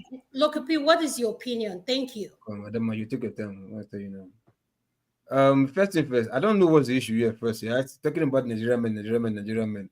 Is beating Nigerian men beating Nigerian women, is it the issue? No. I thought the issue was, the foundation of the issue was like appealing, like being romantic and being just general nice men. I think beating was out of issue because no man will condone, accept, or support any man beating a woman or the wife or something like that. So the aspect of beating should not even be brought out here at all. You understand? It's just, we're supposed to do like the way of life, lifestyle. You understand? Beating in other application is condemnable. So if outside Nigeria or other nationals, wherever country come, whether Africa or beyond, they like Nigerian women. Sorry, they like Nigerian men. You understand? They think about them, they sing their praise. But the Nigerian women are not doing so. Logically, would it just be that? But probably it's the Nigerian women that's the problem. Logically, because if everybody's praising you, and your family in your house are not really praising you, then most of us, as I will be checking, maybe your family is the problem, not even you or outsider. You understand? Because it's not coincidence. Like you go to Jamaica, you go to Asia, you go to Europe, you go wherever. They are praising Nigerian men. They are this, they are that, they are this, that. Bringing it online. We are seeing it. But still, we have Nigerian women complaining about Nigerian men. Technically, like, Nigerian women are the problem. You understand? So if we are looking at talking about romance or whatever, I ask myself, this thing you are looking for a Nigerian man, where can you find it in Abraham's lifestyle or Jacob or Isaac or Noah's lifestyle? This character you're looking for Nigerian, like whatever, do you see them in that character? You understand? Even if they have it, but it's not something like, oh, it must be like this, must be like that. Because I think most Nigerian women are driven by what they see on online or television. Oh, it's supposed to be like this. Oh, fairy tale or fantasy. Wake up! That doesn't exist. This is real life. You understand? If men are emotional, look for a way to bring that out from them. Not because if you don't see it in them, you don't know why, you don't want to discuss with them about it and find out why, or find that thing that you think you can tell them to bring that emotional part of them out. That romance you're looking for. What can you do to bring it out from them? You don't want to put in the work. You understand? But you just want it to be there already made. You understand? You just want the men to display it out there for you to say, oh, they have it. Sometimes they might have it, they can't just bring it out because they have other things in their head that are doing work, provision, security, whatever for their family. So if they don't bring that particular one out, what will you do as a woman to say, okay, this must be okay, let me try and see what I can do to bring this that I'm looking for out of him. You understand? And when you use this word, especially you, Adama, you use word like traditional men. What is mean traditional men? Why are you making like our lifestyle, the way we live, a bad thing? And you say traditional, because the way you're using it, you're using like as if it's somehow lower than the kind of tradition they practice abroad. What is tradition? This is how we live, and that is how they live. There's no one rule in general life that, oh, when God created this world, this is how men should live. You understand? There are different regions, different families, different upbringings for kind of life. So don't expect everybody to behave or act in one way. It's just women just want all men to be the same. It's not possible. Just the way all men don't want all men to be the same. You understand? There might be certain features that they want in women. That okay, I want my woman to be this, I want my woman to be this. So it should also be for women too. Oh, I want my man to be this and like that. So if you don't get it, look for a way to bring it out of them. So I think Natu was talking about love language. Everybody has different love language. You understand? It might be kisses, it might be roses, it might be money, it might be cooking, it might be doing things in the other room, whatever. So it should be for women to find this men love language. That thing that you're looking for. If the man can give you money, I will make it fall for you to say he's romantic. If he gives you flower, oh, he's romantic. If he buys you a car, buys you gifts, oh, he's romantic.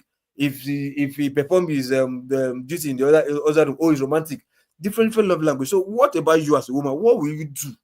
Some love language for men are good cooking.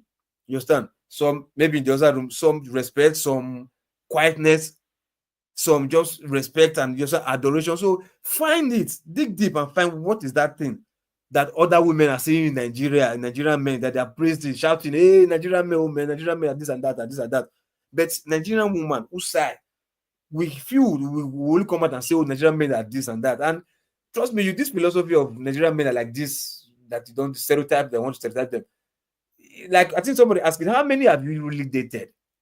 Is it because the bad ones come on social media and speak, and you think that's how Nigerian men is? There are beautiful ones too that are there because they don't feel like putting their business out on social media. It's private, it's their love affairs, privacy, and they don't want to tell anybody. You understand? But those who just feel, hey, any small thing, hey, this and that, social media, and you see the negative thing in that stuff, you say, oh, that's how all Nigerian men. That's totally wrong. You get my point? So, like, since it's just, I don't see them, since it's just everybody's fanatic. So please, this issue of Nigerian men all the time, we speak about Nigerian men here all the time. It's appalling, it's bad, it's terrible. Because we should be ashamed of ourselves. How come other nationals praise Nigerian women, but like we Nigerian women, why is it, or is it that is a problem? But we don't want to accept, we just don't want to take blame or take responsibility. We just want to push. Is you change. What about you changing first and see what will become of him? You don't want to put in the work, but you just want, like, oh, you know, like I said, it's fairy tales, man. Wake up, don't leave it. Even the people you think that they have it, it's just Hollywood movie. Go to their house, you see this word, baby mama, it has been happening there before it came to Nigeria, because it's not our culture. You understand? It's not what we do, what we practice, what we believe in. You know, but divorce to tomorrow is here. They do it. They don't do it over there at home. So when you are trying to copy, so to also copy the good things too. We see men and women old age holding hands together, whatever. You find out why. It didn't just happen overnight. Like, oh, you see them old age still kissing and hugging each other, this and that. They've lived for 25, 50 years. Something happened. Find Thank out you. what it is. Not just always castigating men, throwing them under the bus. Sometimes take responsibility too. And like, oh, I think we are doing something wrong. You know? Okay. Thank you for your submission and your opinion, sir. This is a reminder to our viewers. When I started, I said we are rebranding our segment. The new name for our segment is going to be "What's Your Opinion?" with Adama and Madam Luke. And I want to tell people our team includes a party of 4. Chim is the producer, Uncle KJ is the executive producer, Adama, I am the main moderator. But given my schedule, I'm glad that Madam Luke has agreed to be a co-moderator. So please, if you don't see me on a Saturday and you see any one of these people, please come and show your support. So this segment will no longer be called the women's segment. It's going to be called What's Your Opinion? So for our viewers listening and those in the chat, please take note. So with that being said, I'm going to go to Uncle KJ. What is your submission? Then I'll come to you, Uncle Ben, for the final. Uncle KJ, what is your submission, sir? Uncle KJ. Yes, thank you, sir. Thank you for having me. Thank you for every one person who has contributed. Really appreciate all your contributions. I just want to say this.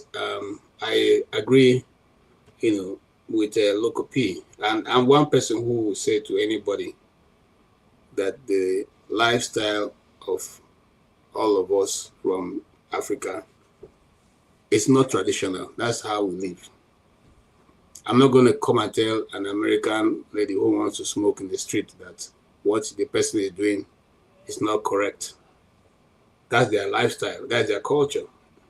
So if they themselves can call their culture and their lifestyle, then why we reduce what we do as traditional man? That is selling us very cheap. Just like they came before and they say we are natives. These are the natives. But for them, they are not native, they are modern.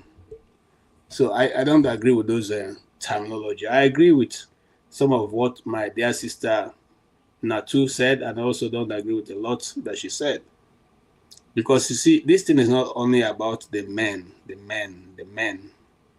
We also have very badly brought up women. who are married. And if you are like Tattoo, we seem all to come from the northern part of Nigeria, and she must know the Tea people very well. The Tea women are very strong. Majority of them beat their husbands very well. So it's not only, if you're talking about physically beating people, there are some women who very well, from time to time, show their husband pepper. But that's not what we're talking about here. What we're talking about is, and you see, again, I realized early in life that Hollywood sold us a lot of lies. One of those lies, they sold us that everything is lovey-dovey when they're in a relationship. They also sold us a lie that, what we see, like the woman in red, is what actually happens. You go be, prostitute yourself around, and then you come meet one millionaire who will see you in the street, get you a red dress, and life becomes, goes from there, you become cruising. That's not how life is lived. Lizzie Benson is one of those, Lizzie Benson's her name, right? Lizzie, somebody, I can't remember the other name now. One woman who played love scenes and actions in Hollywood for a long time. Pretty lady, even at the time she passed, she was 90-something, she was still very pretty. But all her marriages, she married more than 9 times, Even though she played, and most of her lifetime, she was reading scripts that have been written by other people, how to be in love, play love scenes, and all that in marriage and all that stuff. So I'm saying that to say that some of the things we are taught are, a moment of a human life reduced, into hours. Just a moment that is being compressed. And so most times Hollywood do not give us the other side, which is what is the thing that's spoiled most of our, of our idea about how love should be shared. I'm not saying that people don't have love language. I'm only concerned that most times the women that want us to understand their love language and do everything that will have to suit them. Some women are like that, not everyone. So if you ask me, I would say, of the truth, there are bad people, bad guys brought up. There are even those who don't want to be bad, who are nice guys like myself, but the society turned them around because they have been so nice that they're taken for granted. And that is what sometimes some women and some men face. These things are both ways. And why the world has come to appreciate the Nigerian is that even though we don't seem to earn much, yet we are able to willingly share. We are just a nice set of people. Let's face the fact. Because I remember when I was back in Nigeria, I worked for an American company. And when some of my colleagues come, they are paid better than we are paid in Nigeria. But I take all of them out, to restaurants. And of course, they are lodging in Transcorp Hilton. And I go to Transcorp, I will go out for dinner, and I get up and I pay the bill. And they're like, "Are you for real?" I say, "Yeah." And they say, like, I don't know, because you see, at the end of the meal, all of them are bringing out their cash to pay. Don't worry, I got this one. And I did that once, twice, and both of them, they took notes, about 3 of them, they always remember that. But what am I trying to say? In the society where we live, I've gone for one of these outings most times. What they do is, they bring, everyone brings their card. When it's time for pay, you divide everything and pay up. And so sometimes it's a little bit clumsy for me, so I just pay up the bill and say, "Look." And they say, "No, you don't have to do that. No, you have, oh, wow. So what am I trying to say? I'm trying to say, whether we like it or not, there's a lot of things that we have, as people from the other side of the planet, that are very good and that the world should emulate. We have respect for our men. I am Igbo, and if you go back to the Igbo history, there are certain things you cannot do to your wife, and there are certain things your wife cannot do to you. There are certain things that when your wife does that in the community those days, you go report her to Umuada, and Umuada will take care of it. And there are certain things that you will do, and she will report you to the elders of the community who are women. Yes, they'll come to your house and deal with you. The worst of those ones is that when you do, there's one they normally do for people who are evil and very evil. They come there and take off their wrapper, and you don't. In fact, if you witness it, you don't live beyond 2 weeks. Those are how powerful they were. So when that kind of thing is about to happen to anybody in the community, if it's possible, they will break the wall of their house to just run away so that they're not able to witness it. So what am I saying? I'm saying this is the position of power that the women occupied in the Igbo community. Now, to go a little bit further, in the Igbo tradition, the men have their year. It's called the year that they do the masquerade dance and all that. It's called the men's year. The women also have their year. The year they do the traditional Eloso is the women's year. So you see, everything is shared, evenly in the Igbo community. And you cannot take a decision without consulting fully and bringing the women folks into that decision making. The only thing you can say is that, yeah, certain aspects that, you cannot break color whether it's a man, but all that is just to keep the society in check. These things are not in the abroad where we are. And you see, if you want to really check whether things are working well, check their children. These people have people who are totally dysfunctional. I cannot see, in fact, even at my 35 years, I cannot bring a woman to my house when my father is sitting in the parlor and come and pass. Am I crazy? It can't happen. But see what is happening in society. Okay? In the Igbo culture and tradition, your son when he comes of age, it doesn't still mean that he can do whatever he likes. It just means that you can now reduce the level of supervision you give him. So why am I saying all this? I'm saying all this to say that if we lose what we have because we are trying to modernize, and I in particular, by my nature, I like romance, but you will not see me coming to do all that, in the public. I'm just like forefather asks, for what reason would that be displayed? What are you going to do that for? What is the achievement? You're going to show other people. I don't need to show anybody that I love you. Okay? I'm not saying that should not be expressed, but when we're in the public gathering, okay, let me not go that way. I'm just simply saying, and I hope I will not be misunderstood, that there are set down rules and regulations by which our communities run. That's what has kept us. That is what the Europeans, when they came from their localities, they said these people have a more advanced way of living than we have.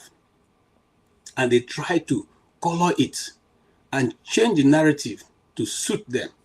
And then you come to this place and you see what people are doing in their family. I think sometimes it's a bit embarrassing, even for them when you are there, when you see some of the children put up that that character. They look at you with and shake their shoulder. Well, I don't know why it's behaving that way. So, but say for our place, that kind of thing happen. Now for the public, in fact, the person when they play with, they talk, I ain't going to even help you deal with that. Okay. Thank you. Okay, you want to cut me off? All No, right. go ahead, finish up. No, when I say okay, I'm just now. telling you.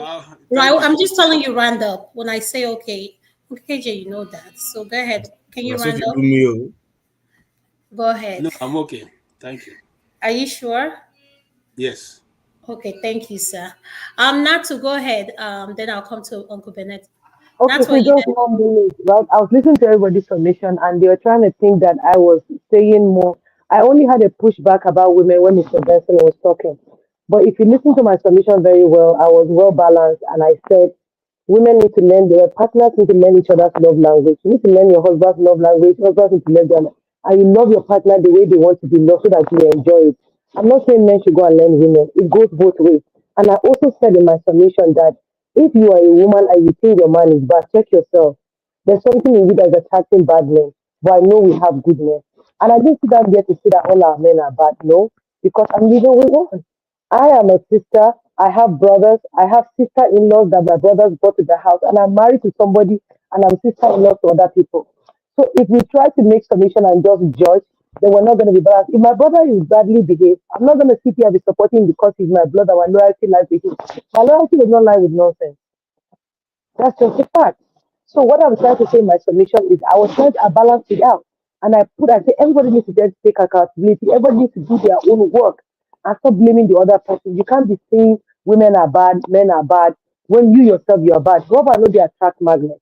That was all I'm trying to clarify when I heard they were saying that, oh, Nazi is saying go and learn love language. What is love language? It's just a fact. The world is evolving. People are beginning to understand themselves more. Women are beginning to understand themselves that Kerewa is not just jumping the bed. How far used to have a joke at the day and say, "Megidazo Bude Shiga." Like your husband, okay, just open your leg, let him do and go. Women are beginning to understand that I need more than that. Touch you. Do this. This is where I want to be touched. And you have to respect that to be able to enjoy what you want to enjoy so that your person will enjoy what he wants to enjoy too. So it goes both ways. The man who wants to be touched a certain way, and the woman needs to learn that you're not going to sit down there like a log of wood because you want him to do it to you and you not do it back. So in my submission, I'm trying to be balanced and say this thing goes both ways. It's a two-way street. It's not a one-way. There is no state that one way will work just like that because if you're going out, you're not coming in. So it's a two-way street, and that's what I'm trying to say. Thank you, Adam.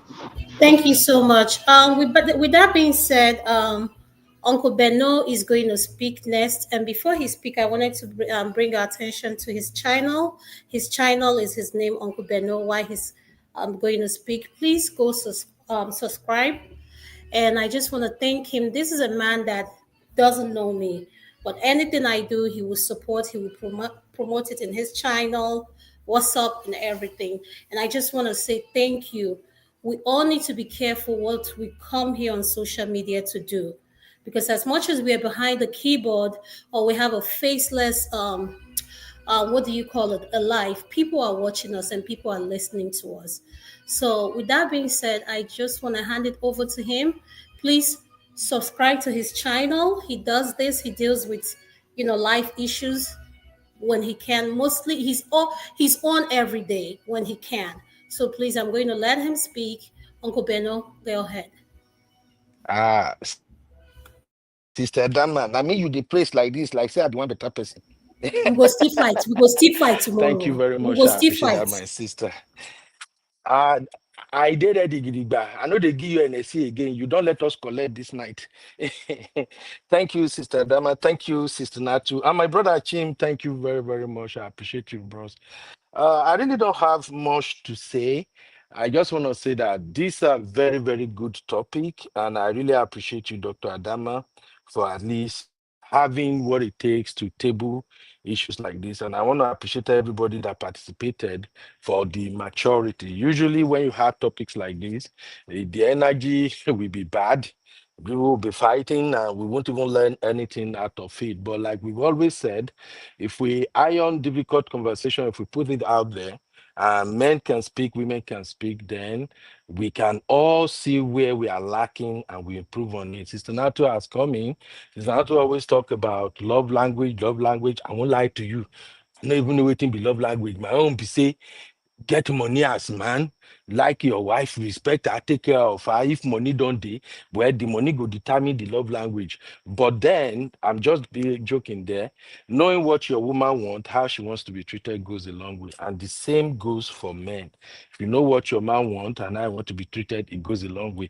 But for today's topic, why Nigerian men are appealing to other women or they are not appealing to Nigeria women.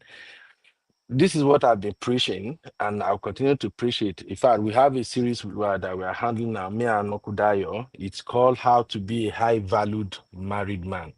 And I'm a traditional man. I don't know whatever they mean when they say men are traditional. All I know is that if you are a traditional man, it means you have some set of principles that you embrace. And you have some set of principles that you are not willing to compromise. Now, does that make you a bad man? I don't think so. And when I hear people say traditional men,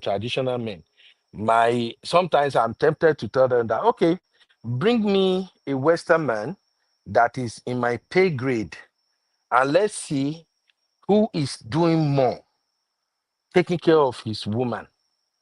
Just give us like 3 months. Then may you can't tell the world who do a better job. So when you call people traditional men, I don't know whether they are saying that to kind of express some negative connotation, but all I know is that traditional men are usually highly principled men. It does not mean that they want to maltreat their wife or they want to dominate their wife or something. It just mean that rather than being a simp, I mean, not be more than no verse. I wish my sister the day and I would break all this language down. So rather than being the kind of man that any woman can just walk over, they push your head there, push your head there. You just they go where they push you because the woman say, "Hey, you're not doing this. You don't jump, you do." And I think traditional men are the type of men who don't fall for that crap. Traditional men, they set boundaries. Those of us who really know what it takes to take care of our women, to give them happiness, we don't subscribe to you saying we are traditional men, thereby meaning that we are this kind of terrible men. That's all I can say about that. Now, coming to if Nigerian men are appealing to other women, if we have to go by social media narrative, the rhetorics on social media, the videos we have seen and everything, I would say yes.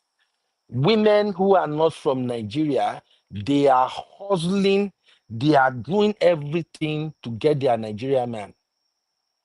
And the reason is because they know that they want a man who still embrace that traditional value of you have to be the head of the home, you have to take care of your family, you have to provide and protect.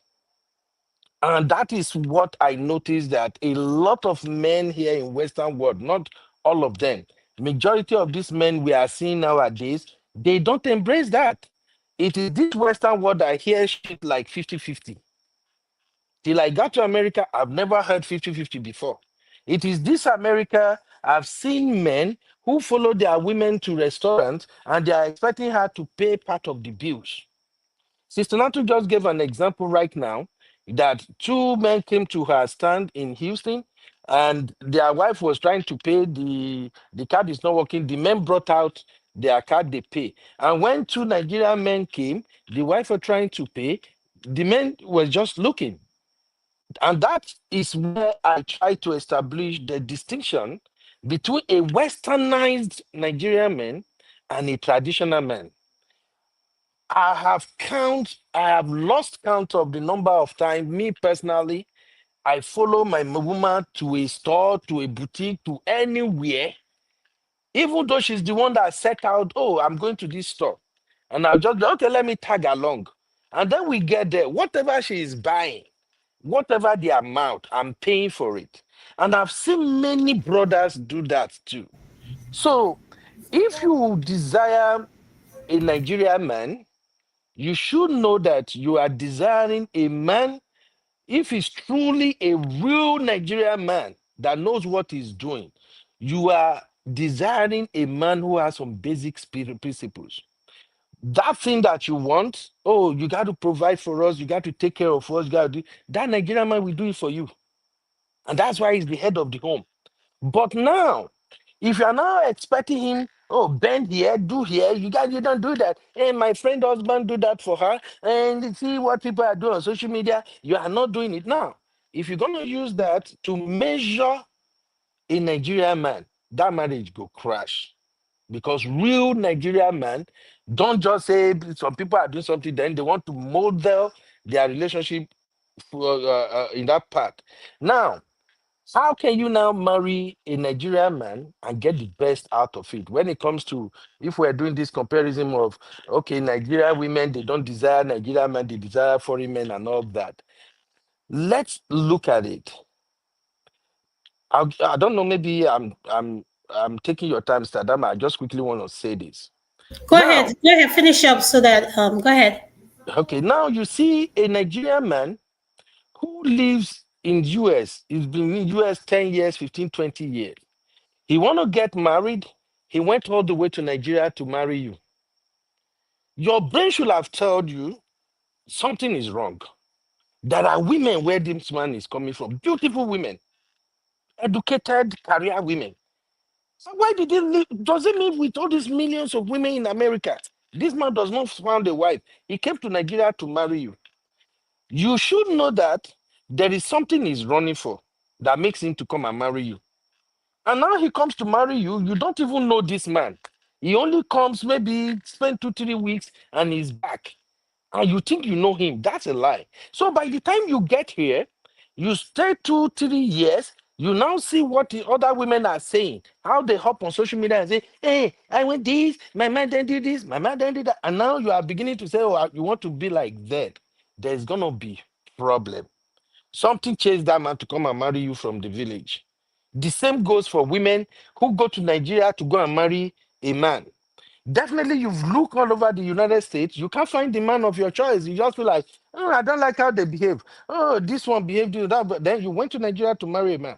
Now you brought that man to the US, and you are expecting that man that, he don't stay here 5 years. He's not even doing PDA. You know, they even lick my plate. You know, sis, you should have married somebody who is right here who can lick that plate all day long.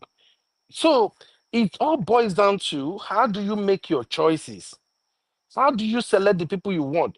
And just like my brother, man of prestige, will say on the channel, you have to know yourself. What do you want? Then when you start searching, you go all out to look for that person that can fit what you are looking for. But what I found people do these days is, this is who they are, this is what they want. They go out and look for a round peg that they want to put in a square hole. Then wahala go start. So just to round up, please, we have bad men in Nigeria. We have bad men in America who are Nigerians. Bad men are everywhere. But that does not describe all of us. No. Just as some people will say, oh, Nigerian women for abroad, their eye don't open. This one, that one. I'm a nurse. I've seen people make this stupid statement all the time. Oh, nurses, they be a shower, and they are men. Okay, men, nurses, don't marry them. They be a shower. And I kind of look at, I work with nurses every day. I don't see these nurses opening their hands for every Tom, Dick, and Harry. Where are you people getting this thing from? That is the generalization we are talking about. So please, Nigerian men are appealing to Western women because Western women, they know their culture. They don't want too much. Some of them, they've been carrying their own load all by themselves. And when they finally see a Nigerian man that steps in, that say, you know what, your rent is 2,000. Come on, baby, I'll give you 1,500 every month for that. Oh, baby, take this, buy food for the house, take this, go and do shopping for yourself. They are blown away because they don't see that. I'm not saying all American men are not do that, but majority of American men that I've seen, they don't spend any other. They don't even make the money. How much did they make? Except for those who went to school. Majority of them, how much did they make? So please, don't let us stop this. We shouldn't be the one who are painting ourselves black, blue, black, and red. Nigerian women are the one you see on social media mostly that will be shouting, Nigerian men are this, and I'll continue to say it. Nigerian women that are enjoying their men, that are enjoying all kinds of great things in their relationship, do you know what they do? They hide it. Because they know if they come to social media and tell you, oh, my man do this for me, my man do that for me. You feel, you women, when they do it well, another woman go find corner, snatch the, snatch the man for their hand. So they don't share it. Now, because the few people who have had terrible experiences, because they are out there on social media and they are shouting, yelling, Nigeria, please, we Nigerians, we shouldn't join them. We kick against all bad characters. We still gonna continue to talk to our fellow men, to learn to treat their women right, to give women freedom, to recognize that this woman you married, she is human being in the first place. You are even lucky she married you. That's the way me I see it anyway. Every day, I thank God for giving me my wife. I always believe my mind that this girl could have married somebody who is way far better than me. Maybe by now, said, na limousine she go the ride. So please, as men, when you look at your woman, first off, thank God that you have this woman.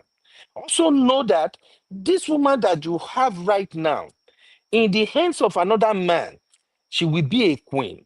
And like I said on my show yesterday, if you consider yourself the head of the family, You consider yourself to be a king in your own kingdom. You should know that there is no king without a queen. So if you are the king in your kingdom, your wife is the queen. Treat her right. So, Sister Dama, make I just ask you this question. I just want to make one point, please. No, because you and Sister Nat to help me answer this question. What can you just tell us a couple of things you think women want in relationship, in a marriage or relationship, man? That is what we're going to be discussing in the part 2 of this segment. Okay. Yes. But can you just So give us few examples? I a want us to highlight. hit on something. I think our men. I know you. We are about to talk about this. You know what I'm. A lot of our men lack expressing their emotions. You know what I'm saying, Ben? You know what I'm talking about. So when it comes to emotional, they are not available. They are not emotionally available to their women. Okay, I don't know if it's a culture thing where our Okay. men are trained not to express their emotion, and at the same time, what happened with a situation like that when a man cannot express his emotion, a lot of our men are dying in silence because they've been programmed and trained that all like once they give birth to you, your job as a man is to provide for your family, take care of your family, and add that with ego. African men in general are egoistic. That's just including women. So when I say emotionally unavailable, to be involved, like date your wife. This goes for both couple, men and like initiate stuff. Like the part 2 of this topic that we're going to be talking about. One thing I hear men say a lot are women when it comes to the bedroom, they don't initiate anything. Like they wait for the man for everything, like touch Sister me. Dana, no verse, no verse, no verse. I know, say I don't read my rant. I just want to ask you this. I won't put you on the spot, but no verse. From all I've heard from you when you speak about my brother, your husband, even if you no talk, I haven't met your husband. I know Bros is taking good care of you. And I know to some extent, the way you are always happy, vibrant, Bros, they initiate things. So are you going to say in your own experience, Bros, not they initiate? He does. Okay, that's the point I'm making. I initiate. I know many of my brother here. Look, women they believe say now then they are sexual pass. Now lie. Now men they are sexual pass. Now we they initiate pass. The only thing is that when our mind is messed up, when we have things we are thinking about that is bothering us, SEX is the last thing on our plate. So I only ask that question because I pray make I get that next week. I will join that show because this one are emotional unavailable. I count it as flimsy, freaky excuse. I'm sorry. So I pray make I free next week. I go there here. We go do the bass boss again. Thank God. You say make plenty woman come. We go dig her next week. So sister, my sister, I will just say this: if you are a woman and you are married to a man, just know this and know peace. Every man wants peace and happiness. When a man marries you, he wants you to be his peace and he wants you to be able to provide him at least some happiness. And the word peace and happiness might seem like it's so simple. It is huge. I've been married for 15 freaking years and I've been with my wife 22 years. And I'm telling you, I've gone through all the spectrum of so many things you encounter in marriages before I came to this conclusion. If you want to give a man peace and happiness, it boils down to how much do you know him? Can you read him? Can you read him? Do you know how he moves? Everybody has patterns and they have routines. Have you studied your man to the point to know his patterns and his routine? Can you just look at your man at one glance and tell that something is wrong? So, if you are criticizing him, you are taking away his happiness because you are hitting on his ego. But if he's doing something you don't like this PDA, this hold my hand, let's walk from street now. This is something you can easily get a man to do. Any man, he go do him. If you know what you're doing as a woman, all you have to do is you first present it like play. Babe, so you even know, say since I never remember one day when we were car for street where you even hold my hand. Waiting happen. Nah. A whole Thank fine you, boy sir. like you. So you see what I'm saying? So if you know how to do things in order not to trigger the side of him that will make him not to be happy, you can get that man to do everything. If you want to make him lick your plate from now to tomorrow, he go lick and just Mr. Dama. Una think say we where we they claim traditional, and I think say we know they lick plate. But you think say we go lick plate finish. Can't tell you say, oh, I spent 1 hour on that woman yesterday. I was dealing with the majora, minora, everything. We no go talk. Thank you, my sister.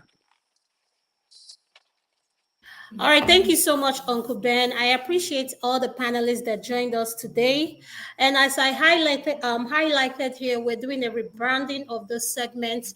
The name I just highlighted is what the new name is going to be. So please join us as we come back to address this topic. We've gone over our time, and join us as we come to do part 2 on this topic.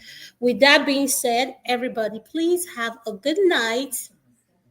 And have a good night. Thank you. All right.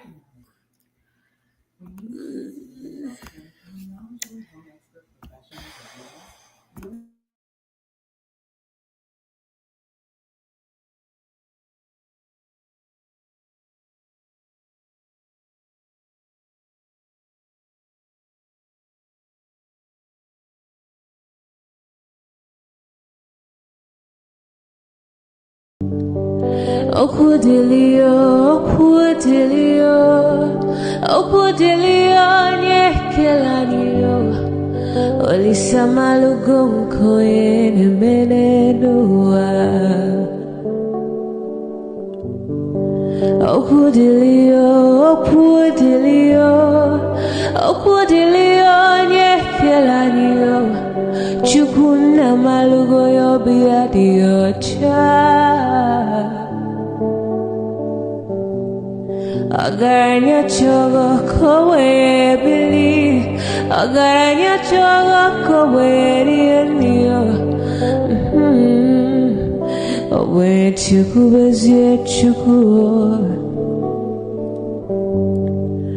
Nuche chukwa busigi fegemeo, nuche chukwa busia ifegemeo. Ni fosolo ne asi alibazie. Owe bebe agaranya muliba, owe wuru agaranya mebi vesolea, mano agaranya mua, owe afiozi elipakwa. Agaranya chogo kowe bili, agaranya chogo kowe rienio. Owe chikubezio lisa. Kodili ma, kodili bemo, kodili wakema, kodili wanima. Naino kwane we beluge beluo. Kodili ma, kodili bemo, kodili kemo, kodili heyo. Ibedwe me wane, nikadiezi bohimo.